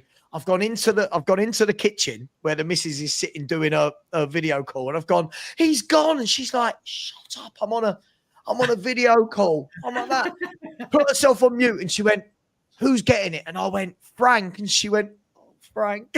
Yeah, nice.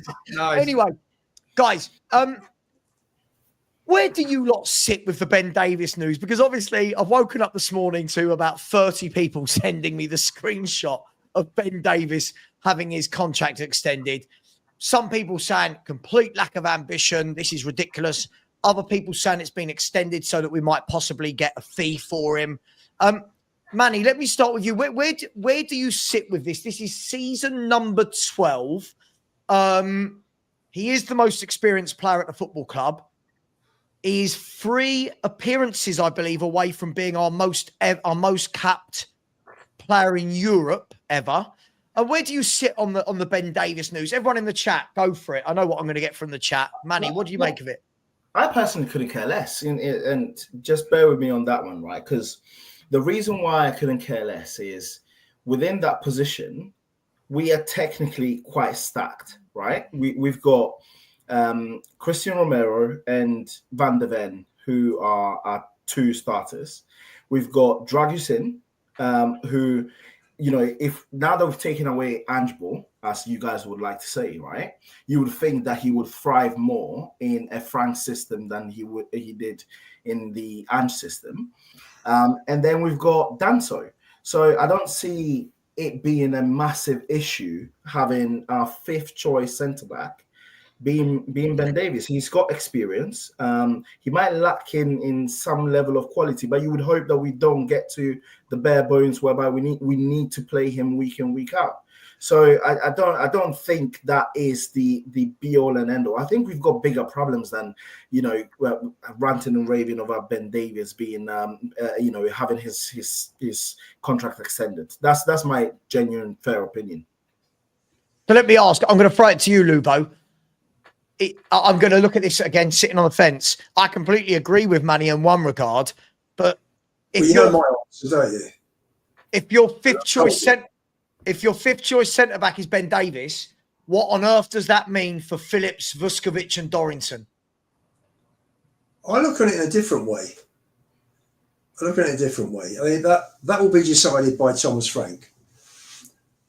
But we lost Kane, Perisic, Lloris, Højbjerg, and Dyer within 3 transfer windows, I think. Mm-hmm. That's an awful lot of experience and leadership that's gone from the club. Yeah.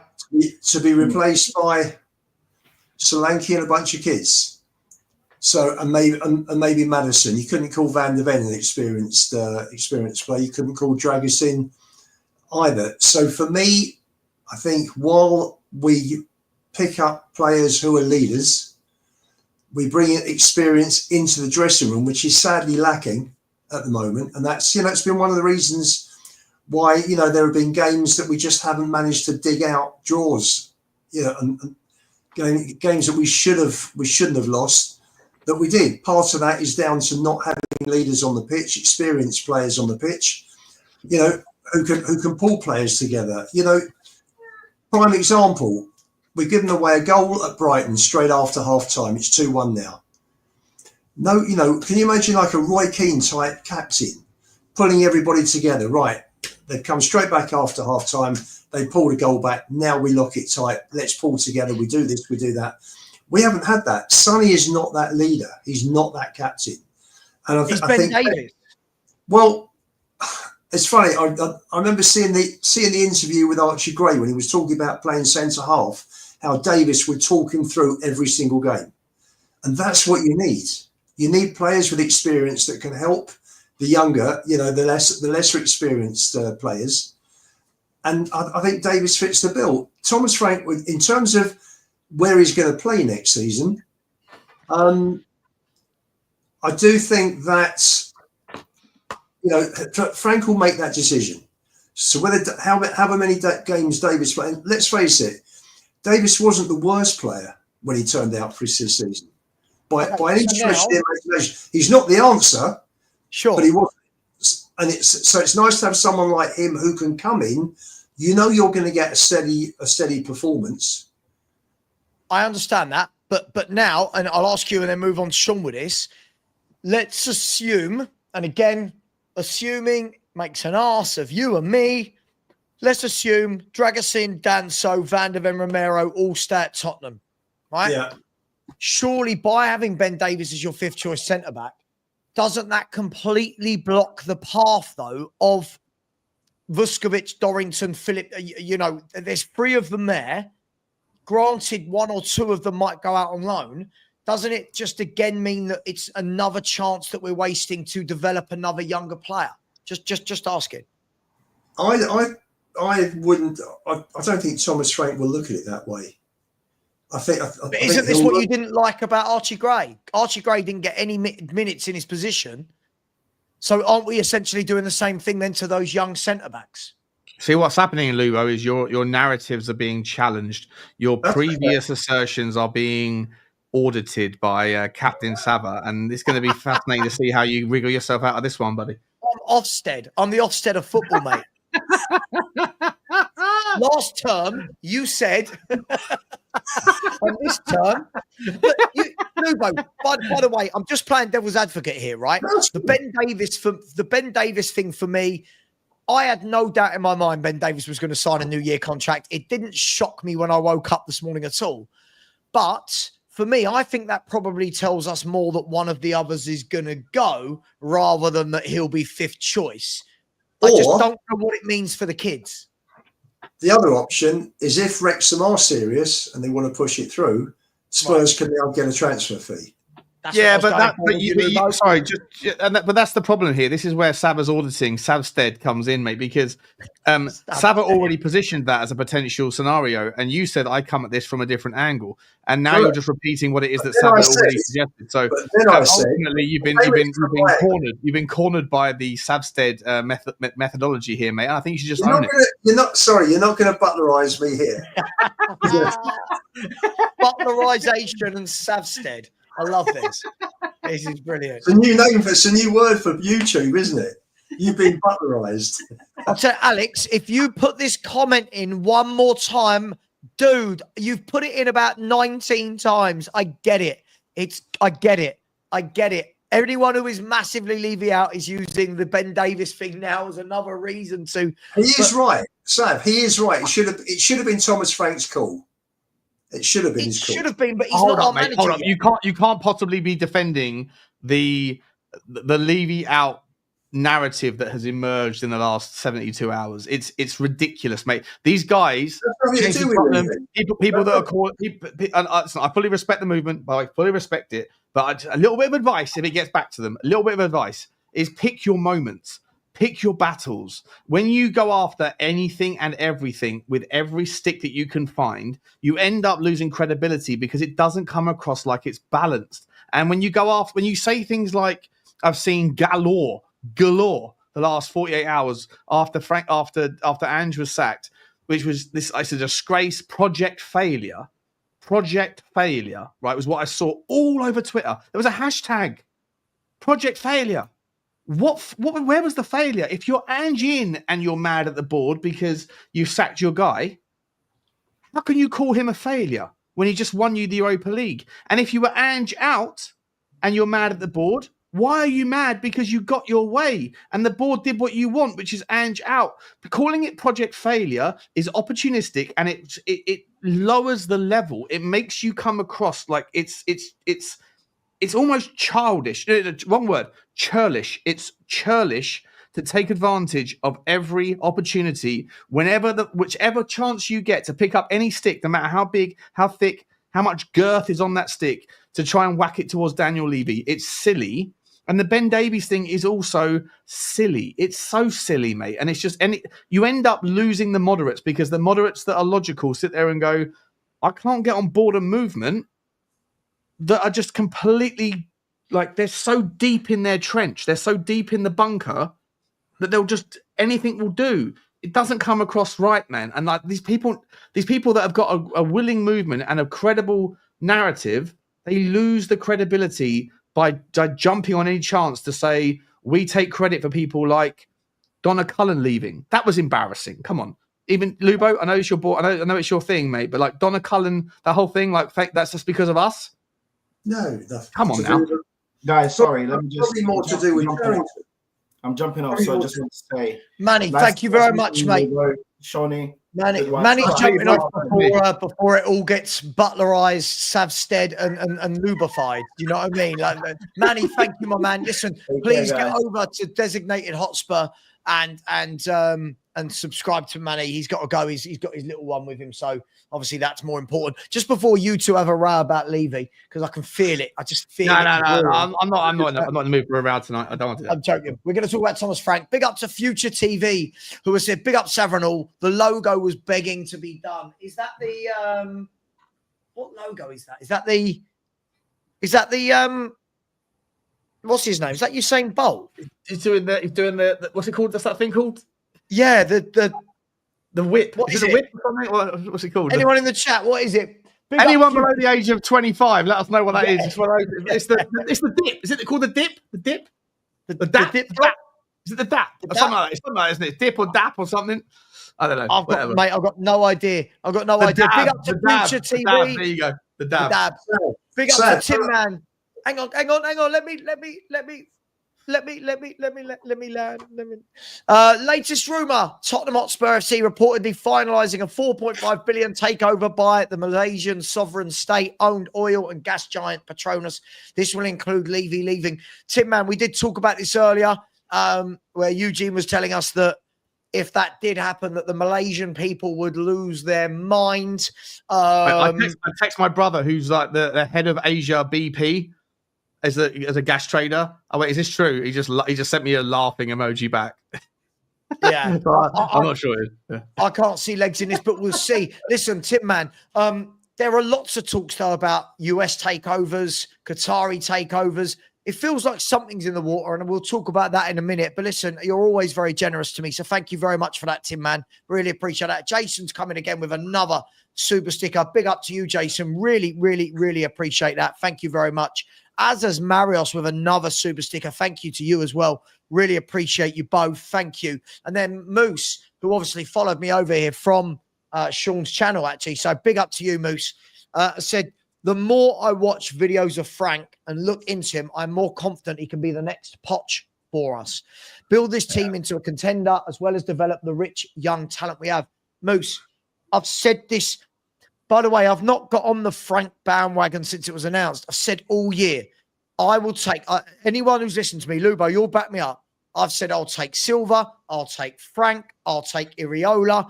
I want a coach. And yes, Moose, he will. But Moose, what I will say is this. If our fans think he's going to do that in 3 months, they've got another thing coming. This man needs time to develop his style of play.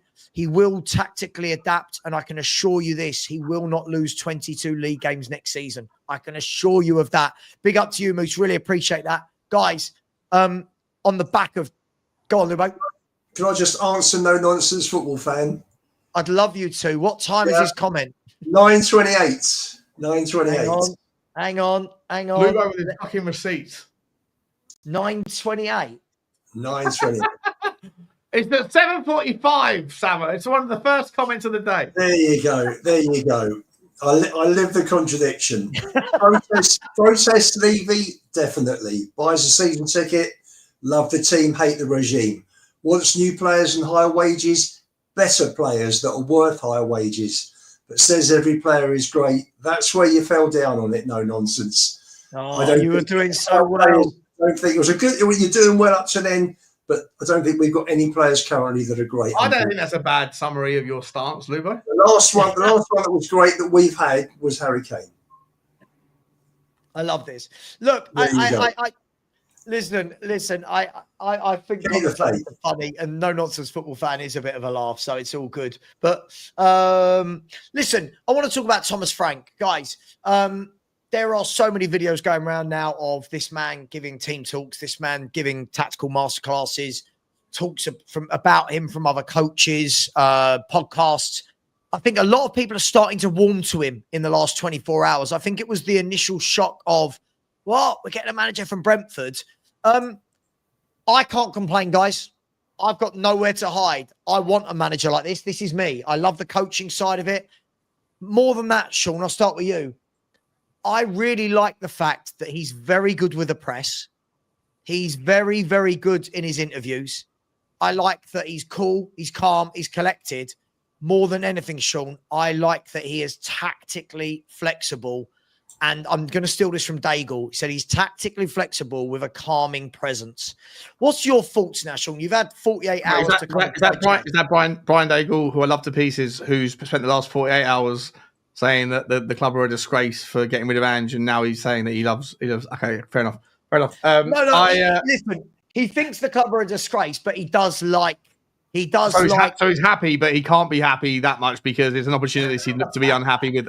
Fair enough. No, it's fair enough. No, it's consistently logical. I'm feeling a WhatsApp from Brian saying, I love him.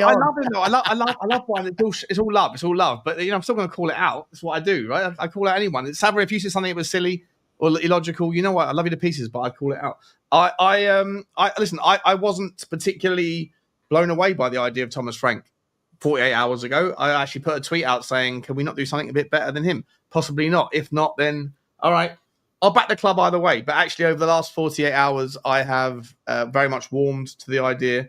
I've done a lot of digging around, watching content, and I've been sent must be about 80 different clips from different people that are convincing me that he's the guy. And I'm warming to it. I really am, because I feel like I will sleep at night knowing that we have a team that's organized, that's disciplined, that's prepared, and that has some tactical diversity. And I know that I say this all the time, but the SWOT analysis, which is what a manager should be doing, right? Or anyone who's in charge of a team that has to take on competitors all day long, every day. That I think that every time we go into battle with a team, that the team are going to be aware of where the threats are, where the opportunities are, and how we can take advantage of them, and also where we have to be careful of them. And I think that's not. I don't think you can say the same thing about Ange. So, were there names out there that were more exciting to me? Sure. Did any of them that were realistic come without any unknowns or with any kind of concerns? No. Would I like someone better? For sure, but it is what it is. We're getting who we're getting, and as time has gone on, I'm growing in confidence in the excitement around the new era. Plus, I fucking love a clean slate. I love a new page. I love a new chapter. I love it. When I used to read like a book, one book a week. When I did, I used to be like OCD, where I can't go to sleep until I get to the end of the chapter, and you know what I mean. And like, and I'm like that on Netflix. If it Yeah. says there's 3 episodes left, and I go, it's 1 a.m. Yeah, all I can right, squeeze it I'll out. I can till squeeze it 4. out. Yeah. I'll squeeze out 3 more hours. Do you know what I mean? Like, I just can't. Yeah. Exactly, 100%. So yeah, But you know, aren't we in the state, Sean? And I'll come to you in a second, Lou. But aren't we in a state, Sean, though, where, and I don't really want to talk about Ange because that's dumb, but I almost feel like so many people, their love for Ange is actually stopping them from accepting Frank. Like Reezy in my chat, I've done my research on Frank. I don't see the credit. Well, this is a man that for 4 years has pound for pound the best points to salary ratio in the country. Like, yeah, it's a great stat. That's I don't know absolutely who the fuck amazing. found that out, by the way. Who the fuck was it that went about? That must have been something you found out, Savva, because I've seen that on Twitter.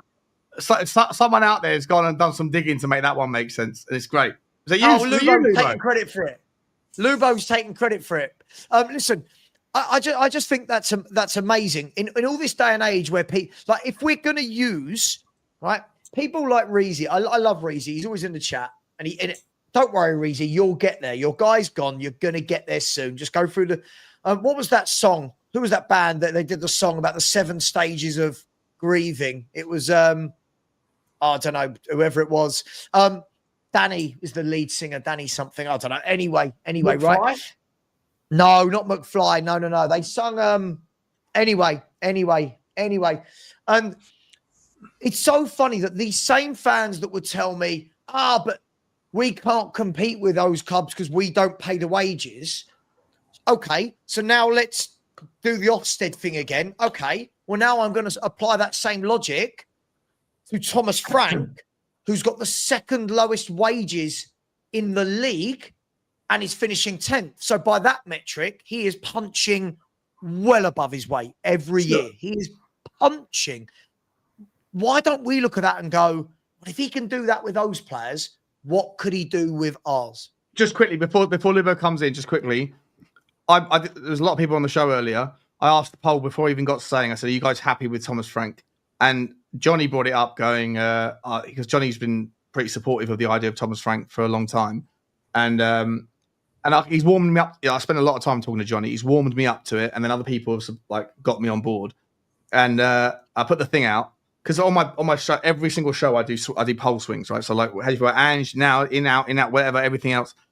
The Thomas Frank poll tonight, it was 2,000 votes, and it was 83% Frank in, or like happy with Frank, yes, and only 17% no. So I don't know whether that's because like half of Australia are asleep, and they haven't had a chance to get up and influence the outcome. Sean, I've done it tonight. Here you go. 1,500 votes, just under. It was, do you want Thomas Frank as manager? And the options were yes, no, great coach and needed, or underwhelming. So between yes and great coach and needed is 79%. Yeah, no similar. And underwhelming is 21%. Okay. So I gave a binary like yes and no, and it was 83 to 17 or 60 because apparently they only give 99% on the YouTube polls. It's very weird. But so I think it's really strange. I think as time goes on, like anything, the proximity to a dramatic event means that there's less emotion involved in the consideration. And I think that if I was to do that poll tomorrow and the day after and the day after that, I think you'll see more and more people get on board it because I think it looks like probably the best or second best we could get realistically. And I think that there's more than enough reasons for us to go into it optimistically because we'll, like I say, be more organized, more disciplined and more prepared. And I think those are the things that you look for in a manager. Yeah, I mean, in Lubo, we talked about this today on the phone, but this is a real tactically astute guy that I always gauge it by looking at how everyone talks about him in those circles. And everyone in those circles always says that Thomas Frank is a top coach. Loads of clubs have come in the last couple of years to try and take him from Brentford and he's not gone. Why is it that he's not a sexy name? Is it that he's not coming from a bigger club? What do you make of all this, Lubo? I think for me, we had some really good years under Poch, and Poch became like a like a cult hero, didn't he, amongst Spurs fans? You then had Jose and Conte, who I think everybody was very, very hopeful at the time. They were very big names. They were very, very big names. And I think everybody was hopeful that they would lead Spurs to the promised land. And then all of a sudden, you had Ange that came out of the Scottish League and was talking large. And then so I think all of a sudden it's like, we've got a normal bread and butter manager here. You haven't got Poch, who in hindsight is a cult hero. You haven't got two winners who win everywhere except Tottenham. So for me, it's everyone's, we're resetting in terms of expectations, possibly. And I know we've won the Europa League, but let's look at the league form over the last year and 3 quarters, and it's been poor. And I think Frank's going to come in. Frank will come in, and I think he'll do a super job. I just think people have got to take a step back. Yeah. Not expect anything. Let's just sit back. Let's just see how he gets on. Let's see how he manages the club. Nobody's micro following Brentford, are they? We're all Spurs fans. Let's see how he gets on at a higher level than Brentford. At Brentford level, he's done fantastic. Most clubs, you look at Southampton, Burnley, Leicester, Leeds, West Brom. They're all yo-yoing. Norwich, who haven't come back. He's kept Brentford in the Premier League for 4 seasons. He's had a net spend of 70 million in 7 years. 70. Think about that. Hang on, Lubo. If you're going to do that, give me some time. There you go. 71 million. There you go. That's 35 million a year for 7 years, by the way. That's how much he spent in 7 years. And he's got back in 26 every year. And Lubo, in that time, he would have lost Raya. He would have lost. He's not Raya, Flecken, Tony, Watkins, Benrahma, Rico Henry to a long-term injury. Mopai. Rico Henry was out just for the season. De Silva, he lost. I think he's a brilliant coach, Lubo. By the way, Rico fucking Henry is one of the best fullbacks in the game. I really hope he gets back to his fitness, because he was a joy to watch when he played. He was absolutely amazing. So when you see that though, Lubo, like when you see a manager that's done that with that level, like, you said there that most clubs yo-yo, like the Burnleys and the Leeds, and they yo-yo. This guy's not only kept them up, he's got 2 top 10 finishes with that squad. 2 top 10 finishes for Brentford. Has anybody been to Brentford? It's a tiny ground, 17,000 holds. I've been there, yeah. It's there's no money. To say there's no money is wrong. The revenue that comes into Brentford is so much lower than it is at most other Premier League clubs. How much they're going to bring in with only 17,000 coming through the door. Yeah. And there's 1,000 of those are paying £30 a ticket, away end. So I think he's done a great job. I'm delighted as soon as we see him having signed having signed on the dotted line, I'll be absolutely delighted. If we don't get him, someone else who is a big club will get him in the next year or two, for sure. And then we'll all be talking, saying, "Oh, do you know what? Frank's doing really well there. Why didn't we go for him?" You see it with players. Yeah, all the time. All the time where we miss out on a player and like, oh no, Christ, he's done really well there. Do you know what? I really didn't think he was that good. And do you know what? We miss it, but this is where our recruitment's got to be better, because you look at someone like Cherky, who's going from Lyon to Man City. Why haven't we been in for Cherky a year ago? Why didn't we buy Adam Wharton when we're watching Phillips week in, week out at Blackburn? Yeah, I blame that scout.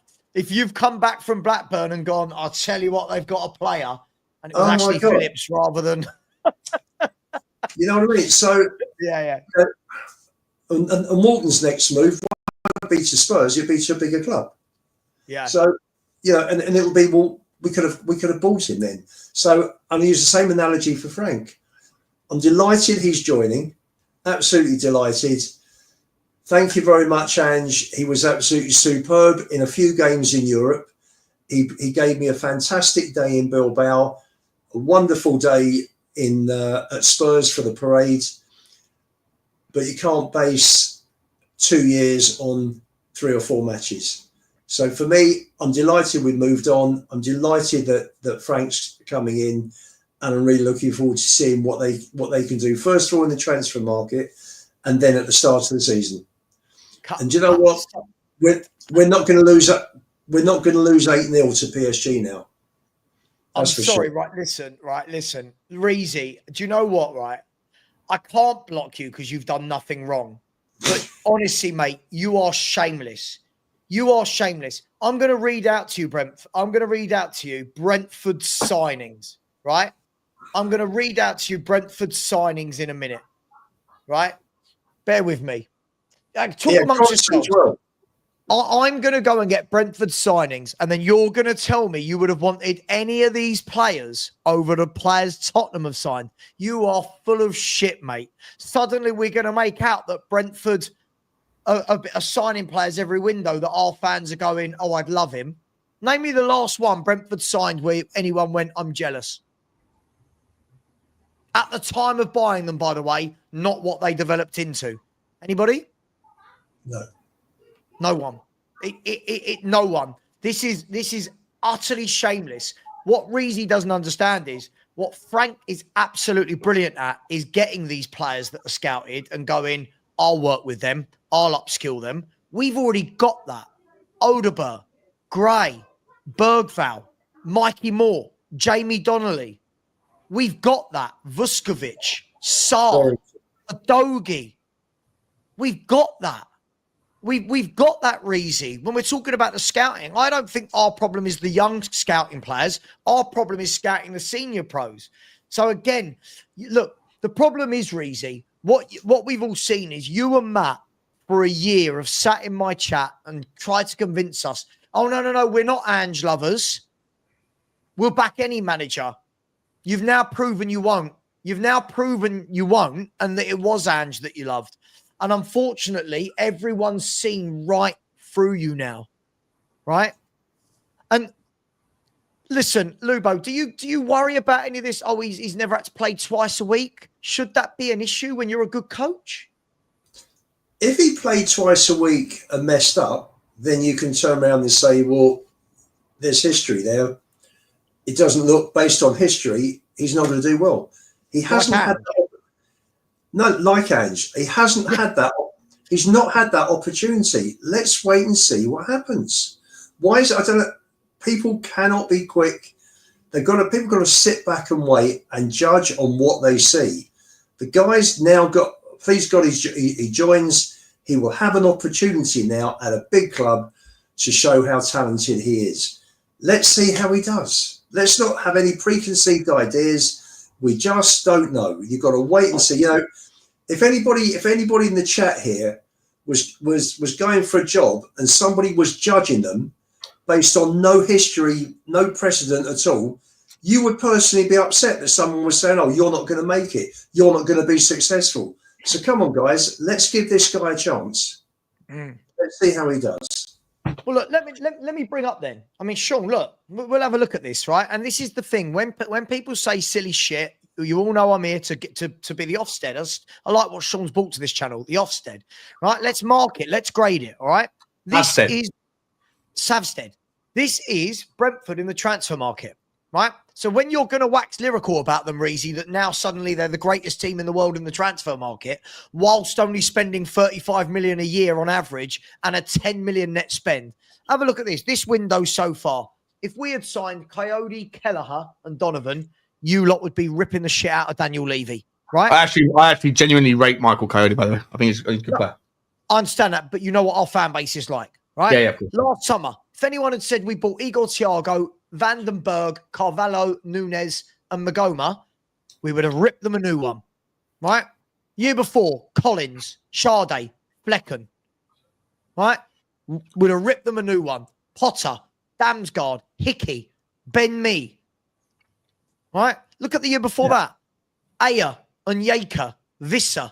Visser, 10 million from Lorient, FC Where Lorient. do they finish the last 4 years? 9th, wasn't it? 15th, 9th, 16th, 10th, isn't it? Something like that. Something like that. Look at this. They bought Ivan Toney from Peterborough. They bought Charlie Good from Northampton. So please, let's not do this.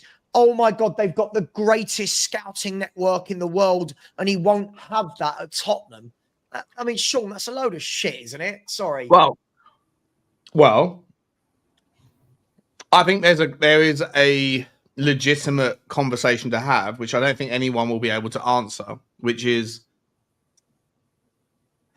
how many of those players were identified by their scouting network, by their data, and how many of them were destined for good things either way, right? Right. I don't know. I've got no idea. But like, you know, Graham Potter did amazing things at Brighton, who has a similarly, it's like a fucking template, right? Like Brighton and Brentford.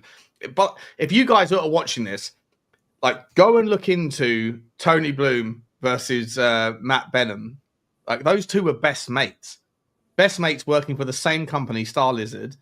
They fell out. They fucked off. One went in one direction, the other one in a different direction. Benham built his Sporting Odds or whatever it's called. They both built a company. Bought a football club that are about the same size, and that now are competing at about the same level, using exactly the same system.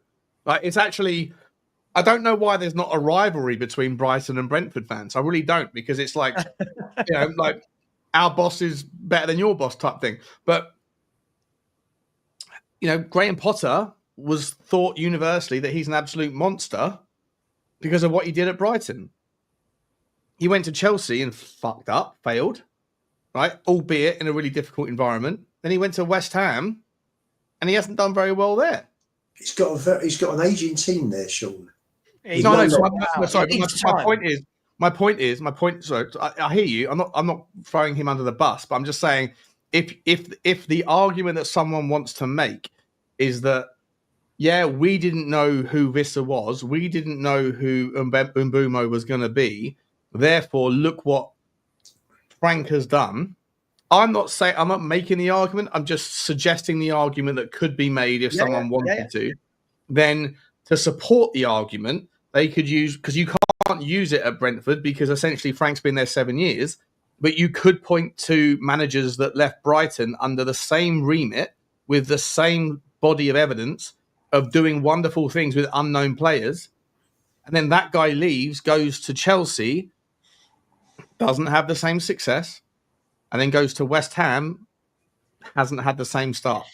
I'm not saying it's this carbon copy, but I'm just saying that there's an argument. I agree. But shouldn't the answer, like, again, I mean, look, I'm not going to die on a hill for West Ham. I don't really care. But again, shouldn't the thing with West Ham be that Potter needs to get rid of a lot of players, get in his own players, and actually build something before we judge him on? He's still got some really great players in there that should have been better than 16th as well, right? Sure. But the problem is, I think the way that Potter plays, his teams play with quite a lot of high energy, and he had a lot of young legs when at Brighton. He's gone into a West Ham that is an aging team that isn't built for. Listen, I'm not backing him. Listen, at the end of the day, the proof of the pudding is in the eating, as my mum used to say.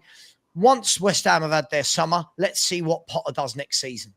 And that is exactly the same. But would you acknowledge, though? Would you? Because you said a minute ago, Savva, as you were finished. And again, I'm on board, Frank. I want to see it. But yeah, go for it. Go on. When you said hang about, like you've gone through that list of players and gone, it can't surely be like the argument that they've got the best scouting network in the world is bonkers, right? That was the question you asked, and I'm saying I don't know, and I don't think any of us will know, right? We'll have to wait and see. But I think that if you were someone that was saying that Thomas Frank is no good and he was made to look good because none of us knew about these players, but just their brilliant their data-driven network identified what were going to be monsters anyway, and he was just the beneficiary of unknown monsters that became monsters, but they were always going to be monsters. To legitimize that argument, you can't do it at Brentford because he's been there for 7 years, but you can look at the carbon copy of Brentford in Brighton and say, well, Graham Potter was handed a hell of a lot of credit for everything he built. He left. He didn't fall apart. De Zerbi came in and did the same. And this next guy come in, and then when Potter went to other places, he hasn't lived up to the same reputation that he built there. So I'm just saying that there's an argument. I agree. I agree. I just think again when Potter went to Chelsea, for me that job was too big for Chelsea for him. It's a completely different environment and what is expected. Is Tottenham not the same? Similar? I think we're bigger. I don't think we're Chelsea. The Chelsea fans don't accept anything other than winning. The Chelsea fans don't accept anything other than winning. Listen, also, I think Potter went there at a very bad time. Listen, you could be right? He did, didn't he? I'm not trying to be right on this one. I'm just throwing it out there. I'm just saying it could be right. All I'm saying is what I want to see is I think a lot of how Frank plays on both fronts is already at the club. So if Frank wants to play a back three, we've got that. Right, we've got the tools to play Frank's back three.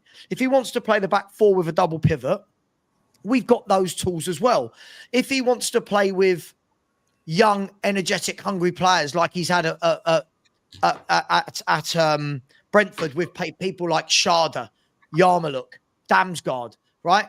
He's got that at Spurs with the likes of Bergvall, Udogie, right? Odom, he's got it. All I'm saying is I think these managers, first of all, I don't like judging managers when they join mid-season. I think it's really tough to judge a manager. And I'll keep this same energy, Sean. I've said this about Amorim.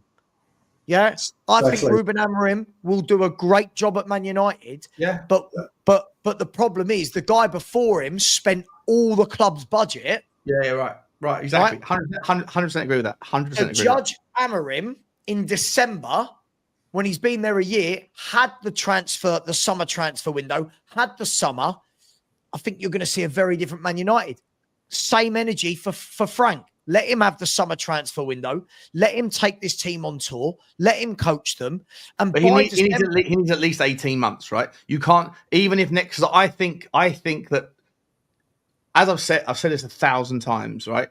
I didn't think that before I knew Ange was the guy, I was saying that the next guy after Conte is going to be the guy before the guy. Because we had that chat. I remember. We had that chat thousands of times, right? Like I thought that he was inheriting a new model, a new vision, a pivot to youth-centric and all that shit, all the crazy bollocks. The expectations hadn't reset yet. I thought after Ange, when it came down, I was like, well, the expectations now are coming down. The young players are maturing. Like the next guy is going to inherit a better opportunity to take the club forward, where everybody is cognizant of what we're working with. And then the fucker went and won the Europa League, and fair play to him. But as a consequence of that momentary dropping of expectations is fucking reset right back up here again, unrealistically so. Like Tottenham fans now, I think are gonna I think we have to, and I'm gonna like clip this and not to send it out as a clip, but to put it as my alarm clock. You know, because I want to remind myself every day on a Monday morning after we've got beaten by Chelsea that this is what I'm saying now, because I think that Potter is inheriting now a little bit of a difficult plate for him or anyone else to gobble down. And I think that you have to give this guy time, because I genuinely think that, you know, he is going to, like, the expectations of the fans are now reset again. Because we won the Europa League, we should now be doing something. Now we have to win a trophy every year. And that doesn't happen, Sav. That doesn't happen, Lubo. No one wins a trophy every year. Lubo, sorry, just really quickly, I just want to say on that, what I find is hilarious, guys, is this. The same fans that have told me we had to finish 17th because we can't play 2 games a week, right? Yeah. Because we don't have the squad, right? And are saying they'll accept that in the Europa League, are the same fans now are saying, well, Frank's got to get us top 5 Champions League in the league whilst negotiating the Champions League. and again, I'd love like my man Reezy in the chat say, how does your brain go there? It's okay for this manager to be absolutely diabolical in the league, and you can make that work in your logic. But the new manager coming in, who's got a tougher competition in the Champions League, he's got to get top 5. Can you put out a poll? Can you put out a poll, Sav, right now? How many people in the chat? Is there about 1,000 people or so in the chat? Is there? Just 875. Yeah. Okay. Can you put a poll out asking like expectations from Frank season 1, and then give 4 options, and let's see where it lies in the next however long we're going to go for. What options would you like me to give? Well, I'd like to say like cup trophy and fuck the league, I think is 1, because that's consistent with what apparently was acceptable for Ange. Top 4 and or just top 4. I think that was what was expected of many managers. So I think those 2 are fine. Lubo, what do you reckon for a third option? What else is maybe something that people would like to see? Top 8 and a cup, something like that. Or, maybe get more specific.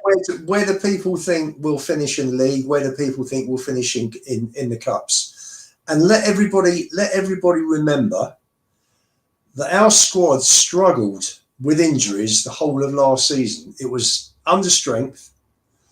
We had, I think, more injuries than anybody bar Brighton. So if anybody thinks seriously, unless we strengthen substantially, that we're just going to kick off winning trophies. And people should just bear in mind we're not going to win a trophy next year either way. I was about to say the trophy we won, guys, was the Europa League, and none of the teams in the Europa League are top 10 Premier League teams. Right. So let's bear in mind the level of the Europa League. Take that out now. Europa League's there. Champions League's way up there now. So the level that we're playing at is much higher. Do you think, Lubo? Do you think a decent outcome this season? Because bear in mind, right? Because you won once doesn't mean you're going to win again. Like, there's very few teams that do back-to-back cup successes. Sure. Very few, right? So would a good season look like a decent run in the cup, in the domestic cups? Maybe like qualify at least into the qualification round of the Champions League, i.e., finish 9th to 24th, somewhere in that remit. And then see what happens, roll the dice and have fun with it, because you're not going to win it. But then ultimately getting back into the Europa League next year, because then you got a chance of winning. You got a chance of winning it again the following year, right? Like I just feel like I think Aston Villa are going to walk the Europa League next year. I don't care if they have to sell a few players. I think that they are so good relative to the sort of teams that if Aston Villa were in the Europa League this year, they would have been more of a challenge than Manchester United were. But Sean, they should have walked the conference last year. But they weren't. I don't think they were like last summer as they came out of the conference and played in the Champions League. They lost to Olympiacos in the semi-finals. They shouldn't be losing to Olympiacos. They finished top 4 in the Premier League. I know. Sure, and West Ham that was only his first full season as manager. It wasn't like. Again, this is where I think we get a bit silly with all of these things, right? You've got to remember this is an Aston Villa that when he picked them up was 17th, right? And then the next year they go into Europe. So that year, I believe they got top 4 and played something like 16 Conference League games without the squad to do it, right? We're sitting here going. It was only last summer when they qualified for the Champions League that they really went. Hang on, Sean, but we're sitting here saying they should have done that. Oh, it's all kicking off in the Portugal-Spain game, fights and everything. We're sitting here saying they should have won that. They finished 4th and got to a semi-final. We had to finish 17th to win our fight. Okay. But they should be Yeah, Unai Emery didn't deprioritize nothing. Yeah, Unai Emery was playing his best team week in, week out. But you would expect a Villa team that are in around the top 4 or 5 all season in the Premier League.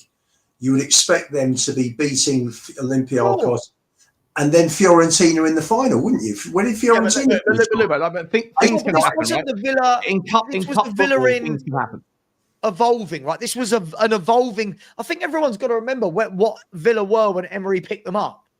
Emery picked them up, and year on year, he's actually done a bloody brilliant job. They were 17th when he came in, and in the second half of that first season, he took them. He won like 12 out of 14 games or something in his first little stab. Then he got the full second season, and he got them into the Champions League. And then last season, he finished sixth and quarterfinals of the Champions League. For anyone that's criticising Unai Emery, I think is bonkers. And I think that their owners have really thrown caution to the wind. And unfortunately, I think it's going to catch up with them now. It's not perfect, Sean. And I would have expected Villa to have won that Conference League last year. No, 100%. I think what you're saying is fair, but I think at the same time it's worth, So, let's be honest. Let me ask you, Sean. Go on. Sorry. Will they care that they didn't win that Conference League? The fact that they finished fourth in the Premier League and got Champions League football? Well, possibly, probably, because similar to West Ham, Aston Villa haven't won anything for 40 years. Understood, but for the club and the owners, the owners, the owners are more than happy with. Hang on, and for the players that the Champions League allowed them to then attract, see that's the difference with Spurs and these clubs. This is the difference, right? When Villa got in a Champions League, Villa started signing some very, very good footballers, right? When Spurs get in the Champions League, we all go, we'd rather have the cup because we know we're not going to go and buy the better players. So Aston Villa had 1 year in the Champions League and are now, because of a cruel twist of fate, unless Saudi Arabia come to bail them out again, like they did last summer with John Duran, Aston Villa are now going to have to sell, Amy Martinez, Bailey, possibly Watkins, because they got 96% ratio. So it's a double-edged sword, right? Like they threw caution to the wind, and it would have worked out had they got the 100 million quid from the Champions League. But because they don't, they're now going to have to basically factory reset their entire growth, or at least unless Saudi Arabia come to save them. But they've got good football people there that will make it happen, and they have got saleable assets. They have got players that they can sell and go again. Yeah. What they have shown Aston Villa in the last 4 or 5 years is they're absolutely brilliant at going and finding a free transfer, right?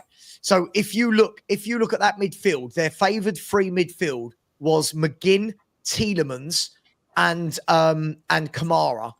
£2.5 million that midfield cost, right? Yeah. £2.5 million. Now, Alex, again, when you're saying we're making excuses, no. All I'm saying is that Aston Villa didn't need to throw and lose 22 league games. Aston Villa put out their best team for 2 years now. Aston Villa have gone big every midweek and every weekend in tournaments. The manager that you were saying you didn't want to sack, Alex, is the manager that apparently couldn't have the league all the while we were playing teams like Bodo Glimt. Should Villa have won the Conference League? Absolutely, right? But that year, I'm sure the blow was softened by them finishing top 4, achieving the budgets that they needed to, and then kicking on and making good signings. And why are they not sacking Unai Emery? Because as a football club, we've got to take it into context. 6 years ago, Aston Villa were a team in the Championship, right? 6 years later, Aston Villa are now a team that are competing for the top 4 every year for the last 3 years. Right, they are competing for that. Semi-final of the FA Cup. Yeah, they're in the right trajectory. Semi-final of the FA Cup, quarter-final of the Champions League. Right, they're not throwing. We can laugh at them, but they're not throwing an entire league campaign to have those cup runs. So Alex, they have jeopardised the ability to continue that. Sure, I reckon they'll be fine. People that are, I've always said Daniel Levy is an anti-risk chairman. Like he hasn't got the right risk profile. Of late, for what it's worth, I think he's taken 2 of the riskiest decisions he's ever taken. One was keeping Ange, and then it worked.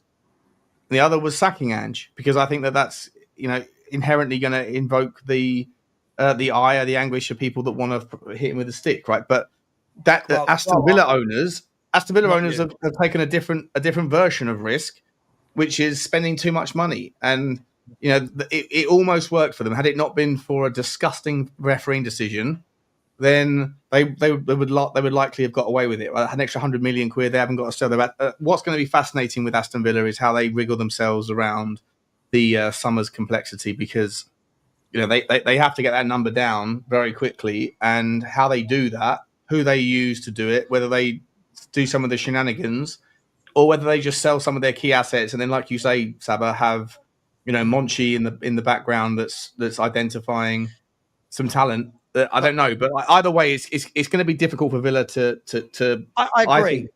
But for Villa to carry on the trajectory, it's going to be difficult. Can I just say, Alex? But again, this is sorry, dude. You're doing my edit. This is not. You're not listening. No way you said that. Champions League is more financially, but any winner would have preferred ending their trophy drought. Sure, but context again, Alex. I'm no offense. When you type things in, it's very childish. The context of where Aston Villa were to where they are now because of the Champions League. Now, to Sean's point, they might have to take a backward step now. But what they did was they got Champions League football. If anyone had said to them, right, bearing in mind, guys, if I'm not wrong, Unai Emery came in at about November for them in that year. I want to say end of October, November. I don't know the exact date. I don't care, right? He picked up a club in 17th. And if anyone had said, guys, Unai Emery is going to pick you up in 17th and in his first full season is going to get you into the Champions League where you've not been for about 20 odd years. And 3 years ago, at that time, 3 years ago, you were in the playoff final in the Championship. Aston Villa fans and their owners would have gone, I am biting your hand off for that.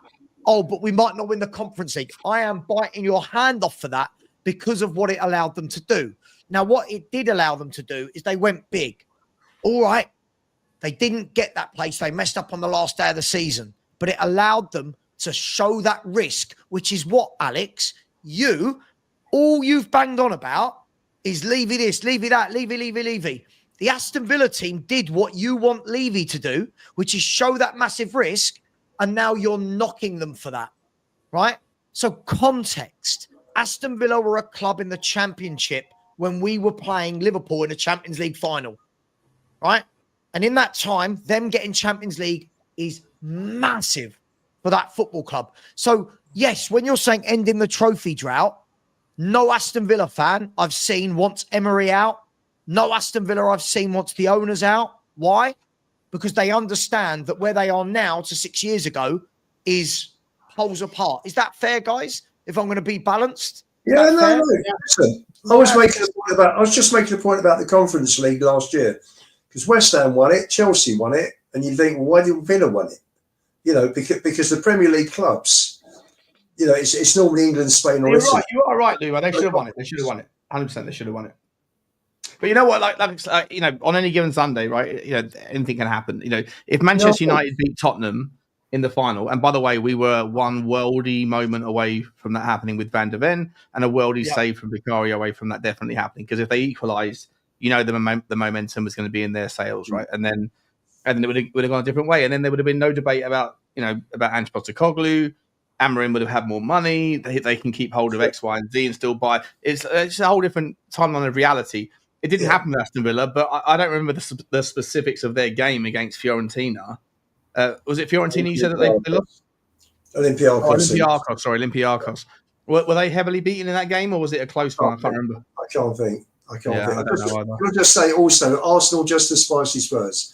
Lubo, why didn't Tottenham win the Conference League then? Spurs were kicked out of the Conference League. We had to cancel a game because of COVID. No excuses. If you're going to bash Villa for it, bash Spurs for it. And because of that, had we won that last game, we'd have got into the last 16. No. Yes, and UEFA did not allow Spurs. Sav said it's coming for you again there, Lubo. Sav said it's coming for you. I'm talking facts now. This is what we do. Not allow Spurs to rearrange the game, even for a week later. So it was very unfair, Yeah, but we didn't get knocked out because of that one game. We didn't take the tournament seriously. We didn't get the results we should have got, but we were still in a position to qualify. Nuno really. When Nuno sat there and basically, I think he actually even said it, like, we're going to leave the A team behind and take the B team.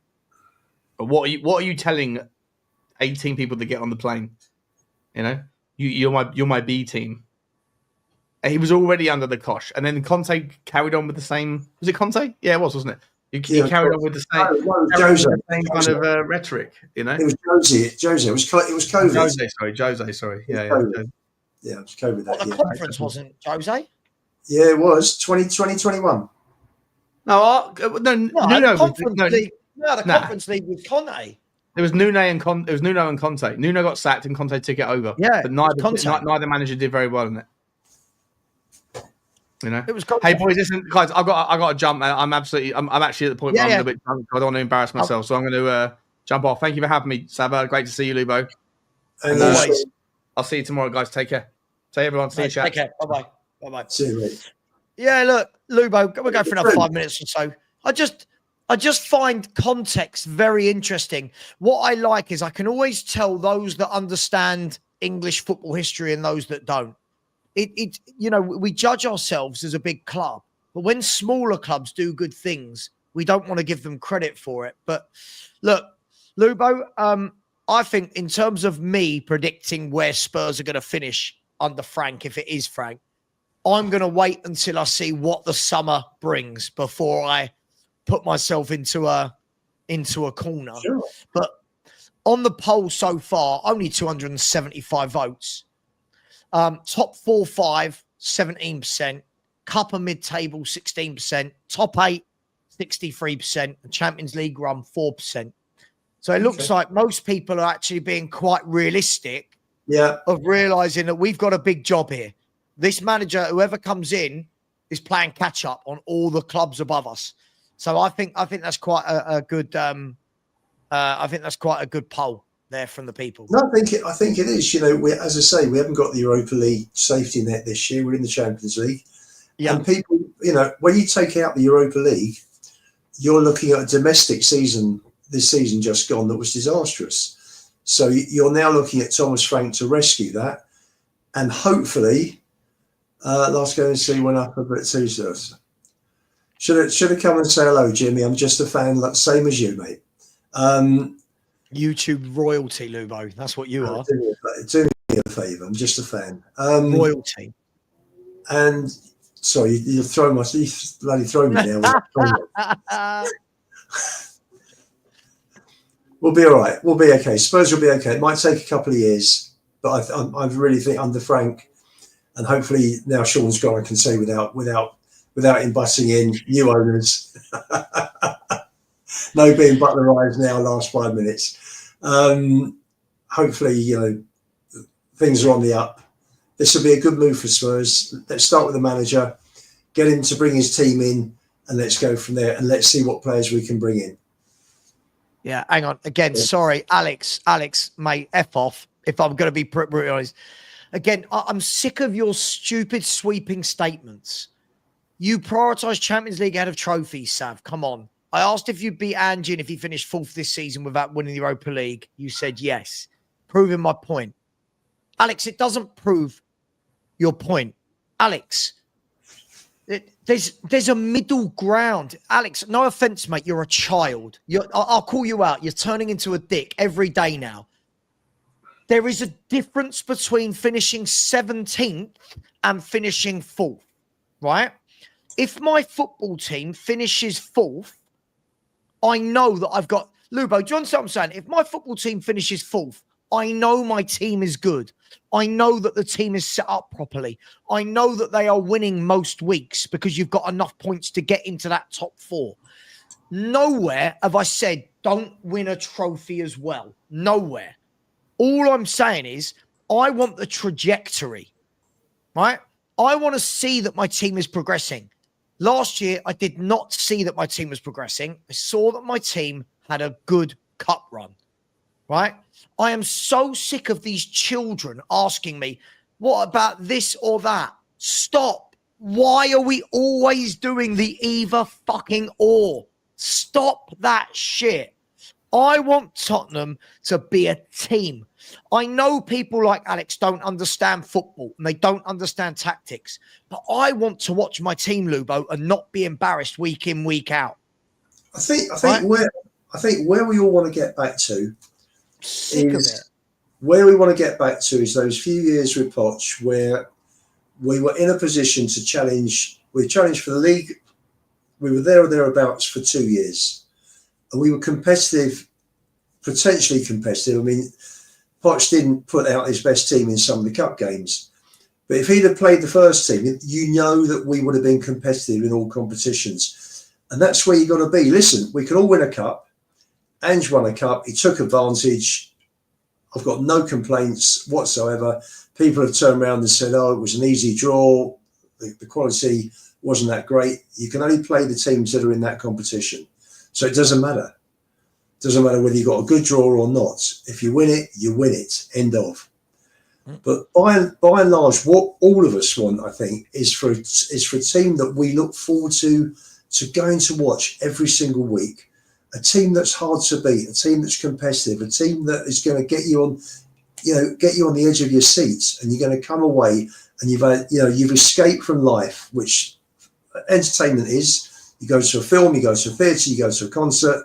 You're forgetting about your life. You're putting it away for a year, hour and a half, 2 hours, 3 hours, whatever it is, and you want to be entertained and enjoy it. And that's what I want. I went to so many games now last season that were just horrendous. Can you imagine sitting on that coach after coming back from Anfield after a 4-0 defeat? And we're stuck on that coach till 4 o'clock. There was one stop for 45 minutes. I didn't get home till 10 past 4. We didn't even turn up. I don't want my team to be like that. I want my team to be strong, competitive. Under Poch, Spurs went to Anfield and they challenged every single season. Even under Jose, if Bergwijn hadn't hit the post, we'd have probably won that night. And that's what we want. We don't want this flash in the pan once in a blue moon. I want the team to be competitive. And I'm sure everybody here does as well. Do you know what it is, Lubo? For me, I get it that people want to win trophies, but surely to know we're going in the right direction as a club on the bigger picture, you have to show that week in, week out. And that's where, for me, the league table is a guide, right? The league table for me is a guide. And if you are finishing 17th, that tells me that all year you have been dreadful. It means you've had a good cup run. There are many teams, hang on, Lubo, there are many teams throughout the years who have had good cup runs, but it doesn't kick them on as a club. So for all these people going, again, I don't really want to talk about Ange. Ange deserved to stay because of that cup run. Okay, but by that metric, top clubs would never have kept Ange. Can you imagine Arsenal, Liverpool, Chelsea, City, whoever, right? Newcastle, any of these clubs being 17th, allowing that manager to have made it to that final? No, of course. Realistically. The other thing also for everybody to consider, we're all Spurs fans, we're looking forward to the Champions League. But how serious do you think we are when we get into the group stages? How many games, when you look at the fixtures we've got, based on last season's results, but when we were with Poch, you went into the Champions League and you looked at those and you were excited. We could win this group. We could finish second in this group. I know it's changed now and I know it's done on a 36-team league basis. But seriously, how many people genuinely think, we're not going to finish top 8, are we? Nobody's even considering that. Maybe we'll get 22nd, 23rd, 24th. Maybe. It all depends on the summer, doesn't it? But everybody else has got the summer as well, haven't they? Everyone else has got the summer. So if everybody, so and that's the point. What you need is a strong team. You don't want a team that's going to be crap in the league, great in the cup. This season just gone was a season of extremes. Who wants that? Let's have stability. Let's see Frank build a team that gets stronger and stronger and stronger. So we're proud of that team. We're not proud one week and hate them the next. I mean, what good is that? Seriously, it worked out this year. It was a one-off this year. Let's leave it. Let's keep it as a one-off. Let's win trophies. Let's win trophies when we're in 5th place, like Newcastle. Lubo, see, this wasn't a one-off for me because it's been 20 months. So for the people, like I saw a comment. I love comments like this. I'm not going to have a go at this person. I don't know this person, but like top 5 the previous season, ignoring the injury crisis. Hang on, Adam. Hang on. 13 of those 22 defeats were when he had a full strength squad to pick from. So no, I'm not going to put all 22 defeats down to an injury crisis. Second of all, Adam, we've lost 34 games in 66. There's only so far, Lubo, the injury crisis excuse can carry people. 34 in 66. That's 20 months of utter disgusting league form. But it's only an injury crisis. We've got to stop doing this. It was crap. You see, to me, it was more than the injuries. To me, it was the system we were playing that left us wide open. Agreed. And it was a system that relied on pretty much perfection to score goals and didn't allow for any mistakes that gave us a chance to drop back and defend when we lost when we lost the ball in possession. And that's the problem. It was too high a risk and reward scenario. And because of that, it didn't work. Listen, full marks to Ange. He came in with a very innovative way of playing. He had a go. It didn't work. Problem is he didn't recognise that and change. Had he recognised it and changed, he may well still be in a job. But listen, we've moved on now. Hopefully we've got Thomas Frank coming on board. So let's look forward to it. Let's got a new manager. Let's get behind him, support him. At the end of the day, listen, we support the team. We don't support any player. We don't support any manager. For all the, I'm seeing comments on here today about, the Aussies will be gone. If we've got Australian fans who are only supporting the team because Ange is manager, they'll be gone. They're not proper supporters. They're supporters that have latched on. It's like there'll be a lot of Koreans that will just drop off after Sonny goes. These are not the hardcore proper supporters. These are part-time fans that come on for a period of time and then go. So for me, they're not proper fans. But by the way, I don't care what nationality people are, by the way. No, it doesn't matter. If someone's a fan, they're a fan because they support the team. They don't support a player or a manager. That's the point I'm making. No, I agree. My point is I've got really bored of people who have supported Spurs for 2 years since Ange has been there telling me about the football club. I'm getting really bored of people going, like the number of these people who call me a fair weather fan, Lubo, 40 years in. I could sit and have a show and talk to you, Lubo, about everything going back to the 80s, right? Seasons, players, results. But yet these people who have supported Spurs for 2 years want to call me a fair weather fan because I didn't like Ange. What I want to know is now that I'm really happy that it's going to be Frank, now that I'm excited about Spurs again, they can't call me toxic and negative. What are they going to label at me? What are they going to level at me, Lubo? I think people have just got to start enjoying being a fan again and watching the team. That's what I want. I want to enjoy the team again, Lubo. Sure. I think rather than throw names around, let's just enjoy it. Let's listen. Everyone's open to critique. I love scrolling through the comments. Whatever show I'm on, I think it's great. I love reading other fans' opinions and where they think the team are, where they think players are, etc., etc. There are so many subjects that you see in the comments every night. But let's just support the team and get behind the team, and let's enjoy it this season. We're not going to be spiraling. It's not going to be a season of extremes now. Let's enjoy it. We've had a great day. We're Europa League champions. We've got a cup under our belt. We've got the monkey off our back. Let's go from here. Let's enjoy it. Do you know what? As I said, for me, when I heard the news about Ange, more than anything, for me, it was just relief, Lubo, because I'll be honest, I haven't enjoyed watching Tottenham for 2 years. I've not enjoyed it. The first 10 games, of course, everyone was on a high. It was, wow, this is new.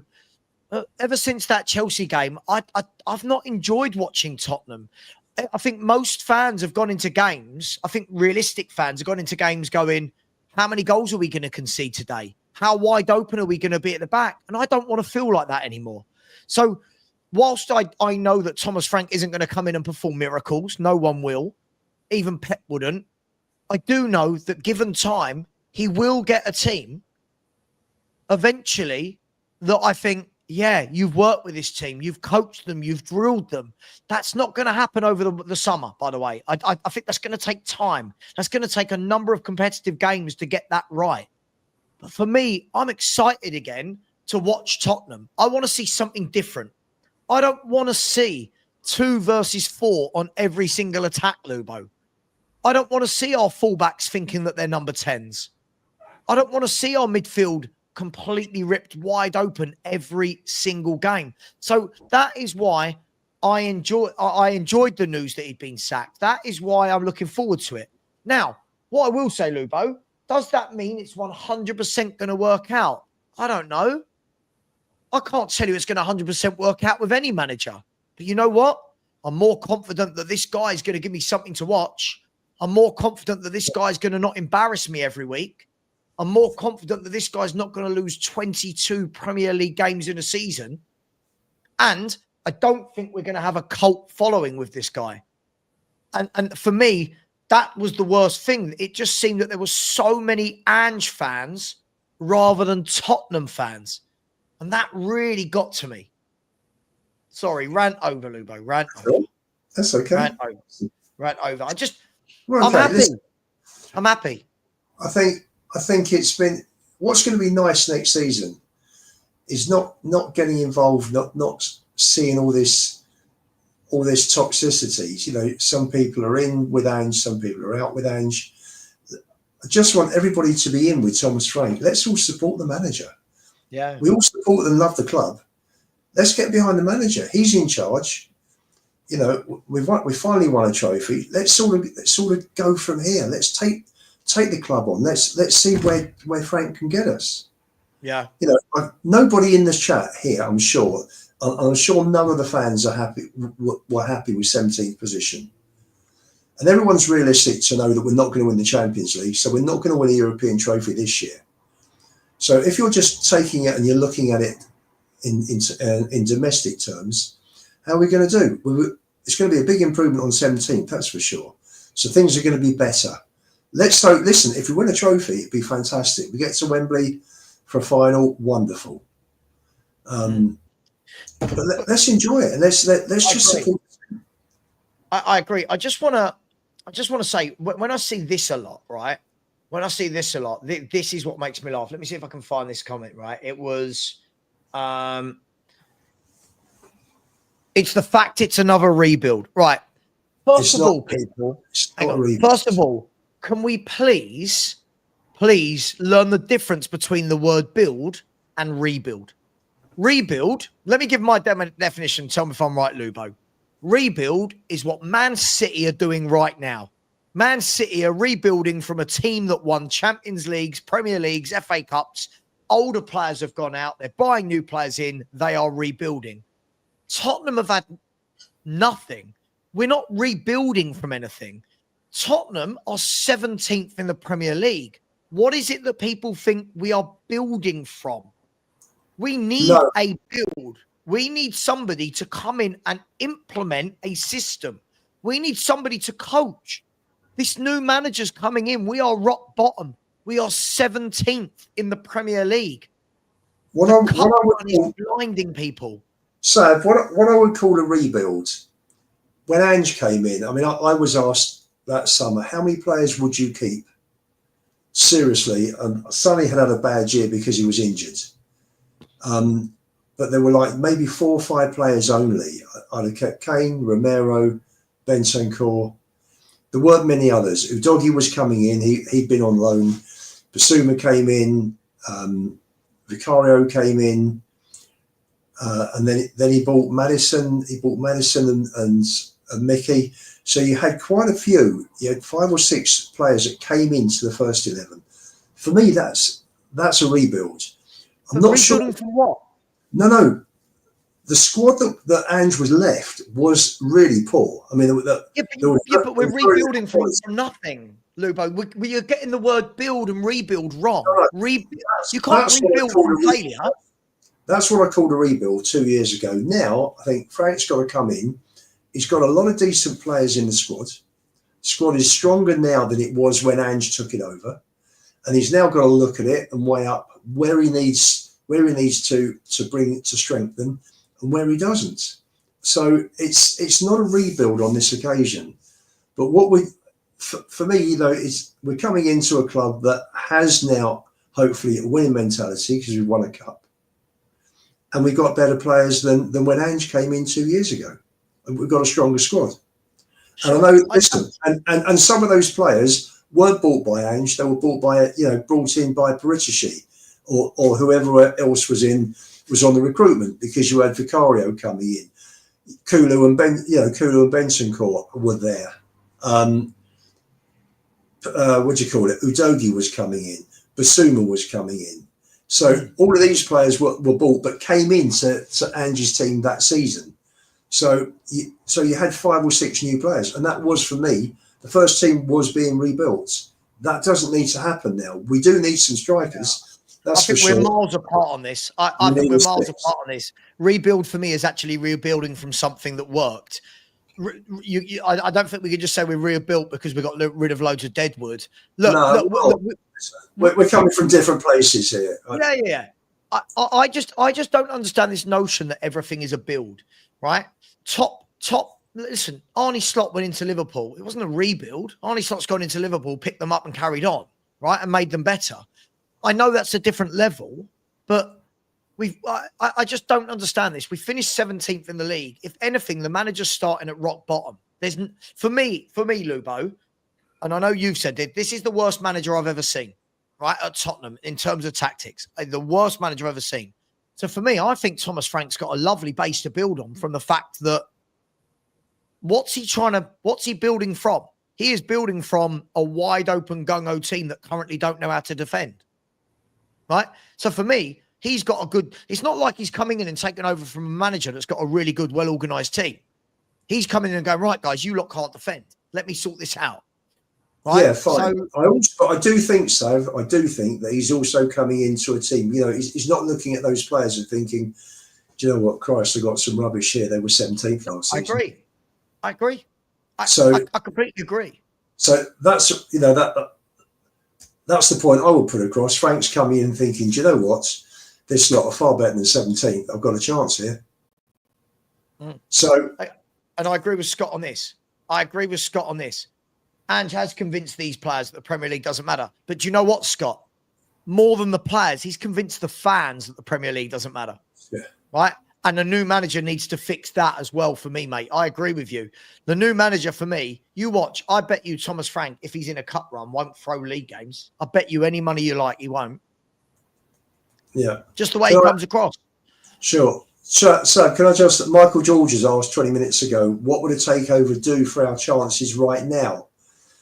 For me, if please God we get a takeover, what I've always wanted are owners with the right mentality, with the mentality that they want to win trophies, that they're desperate for this football club to be successful. For me, the current owners we've had for 25 years are more interested in the balance sheet than the football pitch. For me, that's my big problem with Levy and with ENIC. So what would a takeover do? Depends on if we get more of the same, we're going to have more of the same shit. Please God we don't. Please God we have people that come in that understands, that are empathetic towards football fans, that understand what this club means, how great this club is, the history. They learn the history and the tradition, and they want to be successful, and they work with the fans. And you go from the club, from the people at the top, through the staff, to the players, to the fans, and we're all one. That's never been the case in 25 years at ENIC, and I'd love to see new owners come in, and I'd love to see us get back to that. So that's as much as I can say. No, I completely agree with you. I completely agree with you. I mean, listen, as I always say, we don't know what new owners, what new chairman will do. We all live in the hope that it will completely radicalize the way we operate. But look, at the moment, we know it's Levy. And Levy needs to practice what he preached. He turned around and he said, didn't he, at that party, that presentation, whatever, he said, this Europa League victory gets us on the path to where we want to be at the top of football. All right, cool. Well, let's sign some players. Now, I'm willing to give him leeway right, Lubo, purely because we're in manager negotiations. The moment those manager negotiations have stopped and Thomas Frank has signed on that line, I want to start seeing Spurs are in talks with this player, Spurs are in talks with that player. And I want to see that it is some good players. I want him to shut us up, Lubo. I want to see Eze come in and we all go, fair. Do you know what I mean? I want to see, bring in an Eze, give the manager an Eze, give the manager a Paulinho, and we can all go, there you go. That's how you act like a big club. That's all we ask for, right? Do you know what? When Ten Hag came in, might not be the best example, but just the closest in terms of time. Ten Hag came in, they gave him 200 million for Anthony, Casemiro and Lisandro Martinez. First season, they went and won a cup. Second season, they went and won an FA Cup. Now, United are on a different level to us. Their expectations are much higher than ours. If Levy turned around to Frank and said, right, you want Eze? Bang, he's yours. There we go. Go and buy Eze, go and buy Paulinho, go and buy Mbeumo. I'm raising the wage cap.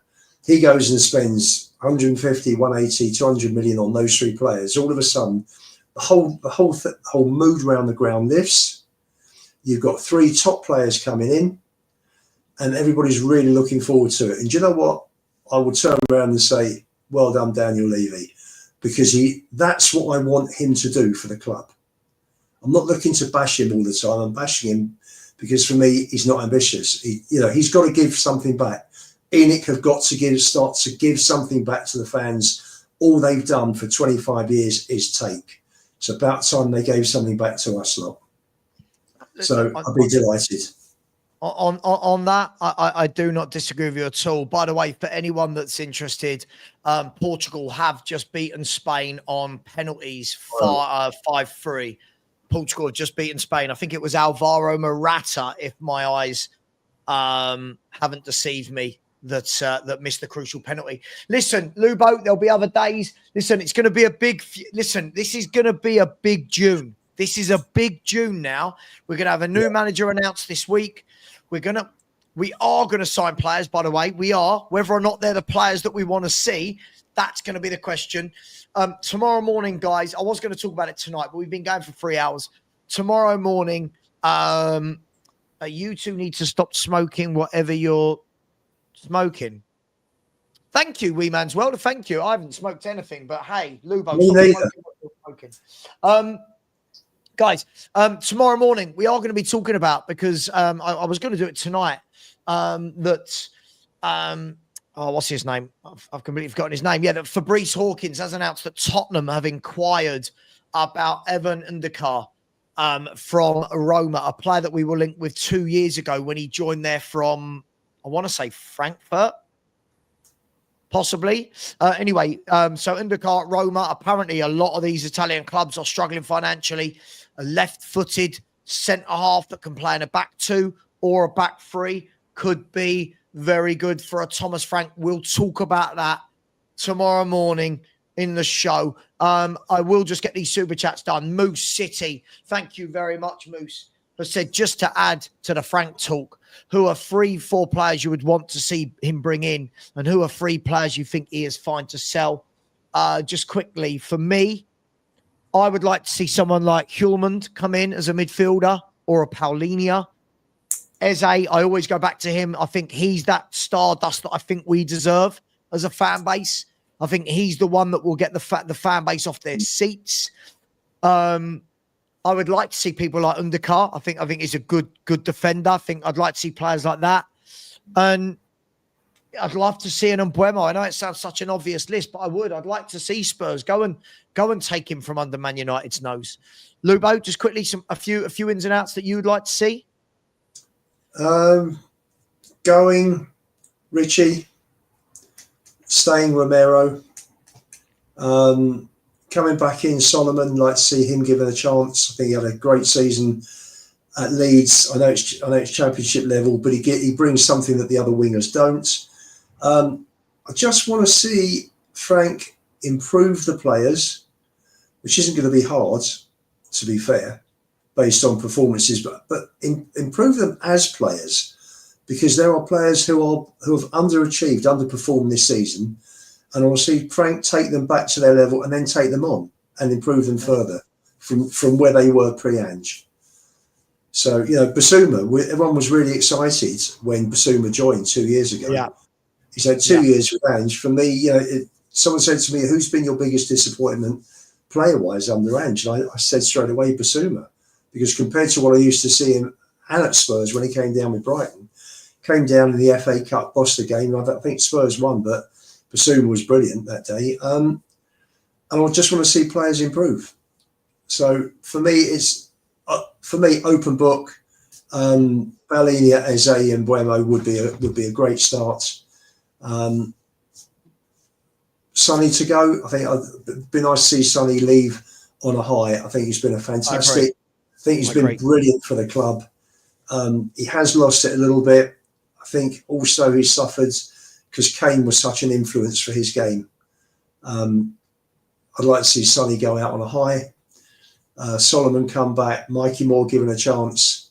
Archie Gray built up in the gym this summer and given a chance as a 6 as well. Let's see if he has got it or not.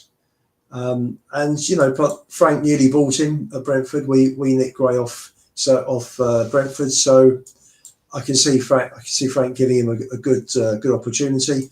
And you know, just be competitive.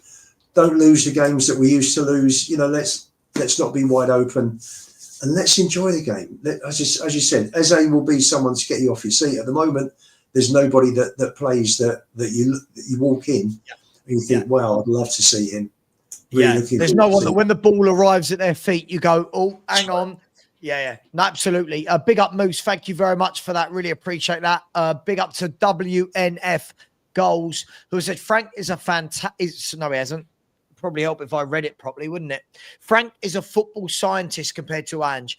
Look, there's different people. I think that Ange, Lubo said it before, he's an innovator. But unfortunately, what he tried to innovate just didn't work in the Premier League. I think what you'll see with Frank, I think Frank's more a tactician. Frank is more a guy that will say, right, guys, we've got Arsenal this weekend. We know what they're going to do. This is how we're going to counter it. Right, guys, this weekend at home, we've got Leeds, and we know what they're going to do. We know where we can hurt them. So I agree with you. I like that. Football scientist. Big up to WNF. Big up to Neil Govenda, who said, I hope Frank isn't another Nuno. Yeah, look, I think we've got a lot of body of work of Frank to go off here. So I don't see him being another Nuno. I think we've got to stop comparing people to people in the past. I see this a lot. Every time we're linked with a French footballer, people go, oh, I hope he's not on Kudu. And you're like, well, all that they've got in common is nationality, right? It's like, it's not really anything else. Big up to you, Neil. Moose, again, very generous. Thank you very much. Said, when you think about Frank coaching these amazingly talented young players we have, it's so inciting. Listen, again, I want him to come in and make that decision. Is Bergvall going to be the first team midfielder? Is Gray going to get game time? If not, get him out on loan. Is Moore going to be part of the team? If not, get him out on loan. Is old, you know, I want to see what he does. But what he's done with the young players at Brentford, he's brought them all on. So yeah, absolutely, Moose. I completely agree with you. And then the last super chat of the night. Thank you very much to Jordan. Said Ange fans praised Ange for creating a togetherness within the squad, which is absolutely what Frank will create whilst having us much better coached. Our fans will take to Frank once the season starts. Jordan, I'll tell you what makes me laugh about this is we've seen a lot of the players come out now and, oh my God, so sorry to see you go, Gaffer, and thanks for everything you've done. These are the same players that have lost 34 games in 66 in the league under him and 40 games in 2 seasons in total. It's all well and good giving it the big one that, you know, the togetherness. But for me, I don't feel there's ever been a true togetherness. I don't. I'm not saying they didn't fight for him in the Europa at the end, but for me, I don't think there has been. But listen, I agree with you. I think our fans will take to Frank. I think he's going to need a few months to get it all going. But hey, really appreciate you, Jordan. Thank you very much. Lubo, anything else you'd like to say? No. We've had a good show tonight. Good discussion. Been a bit of a week, hasn't it? It's been a bit of a week. since Yeah. the last Spurs review last Sunday. So I wonder where we'll be this time next week. Yeah, well, listen, there's going to be, as I said, this is going to be a very interesting window, and I fully expect that the moment Frank is announced, we're going to start seeing transfer news. I truly believe that we are going to start seeing a lot of transfer news, and lots of publications, by the way. Lots of publications now saying that the deal is done. It's literally just based on compensation package, which Levy will have to get there in the end. And someone's just sent this to me that apparently Paul O'Keefe has said via Last Word on Spurs tonight that Daniel Levy did not want to hire Ange Postecoglou. He was Scott Munn's pick, and Levy needed to be convinced. Anyway, that is old news now, right? That is old news now. Ange has gone. We can put this to bed. Lubo, thank you very much. It's always appreciated from my end to you. Thank you very much. These shows don't work without you. So thank you very much. Cheers. So for James T, I don't get paid. I do it for the love. I just enjoy talking football. To answer your question. Is he saying, do I pay you? No. Just ask a general question. Do I get paid? Oh, I was going to say, dude, how much money do you think I earn that I can pay my guests? How much? I don't know how much you think. Listen, go and talk Lee Gunner. Yeah, those boys, they're the rest of us. We're grafting. The rest of us are grafting. All right. I promise. If I ever get to the size of Lee Gunner, I'll start paying my man Lubo. Guys, girls, thank you very much. Thoroughly enjoyed the show. It's been a great weekend as far as I'm concerned. As I said, Portugal have just beaten Spain. Alvaro Morata was the guy who missed the penalty. Guys, much love. See you tomorrow at 10 a.m. Let's see. Is tomorrow the day? Will it be Tuesday? Are Tottenham going to get Indica? Listen, let's see. Take care, everyone. And as always, come on, you Spurs.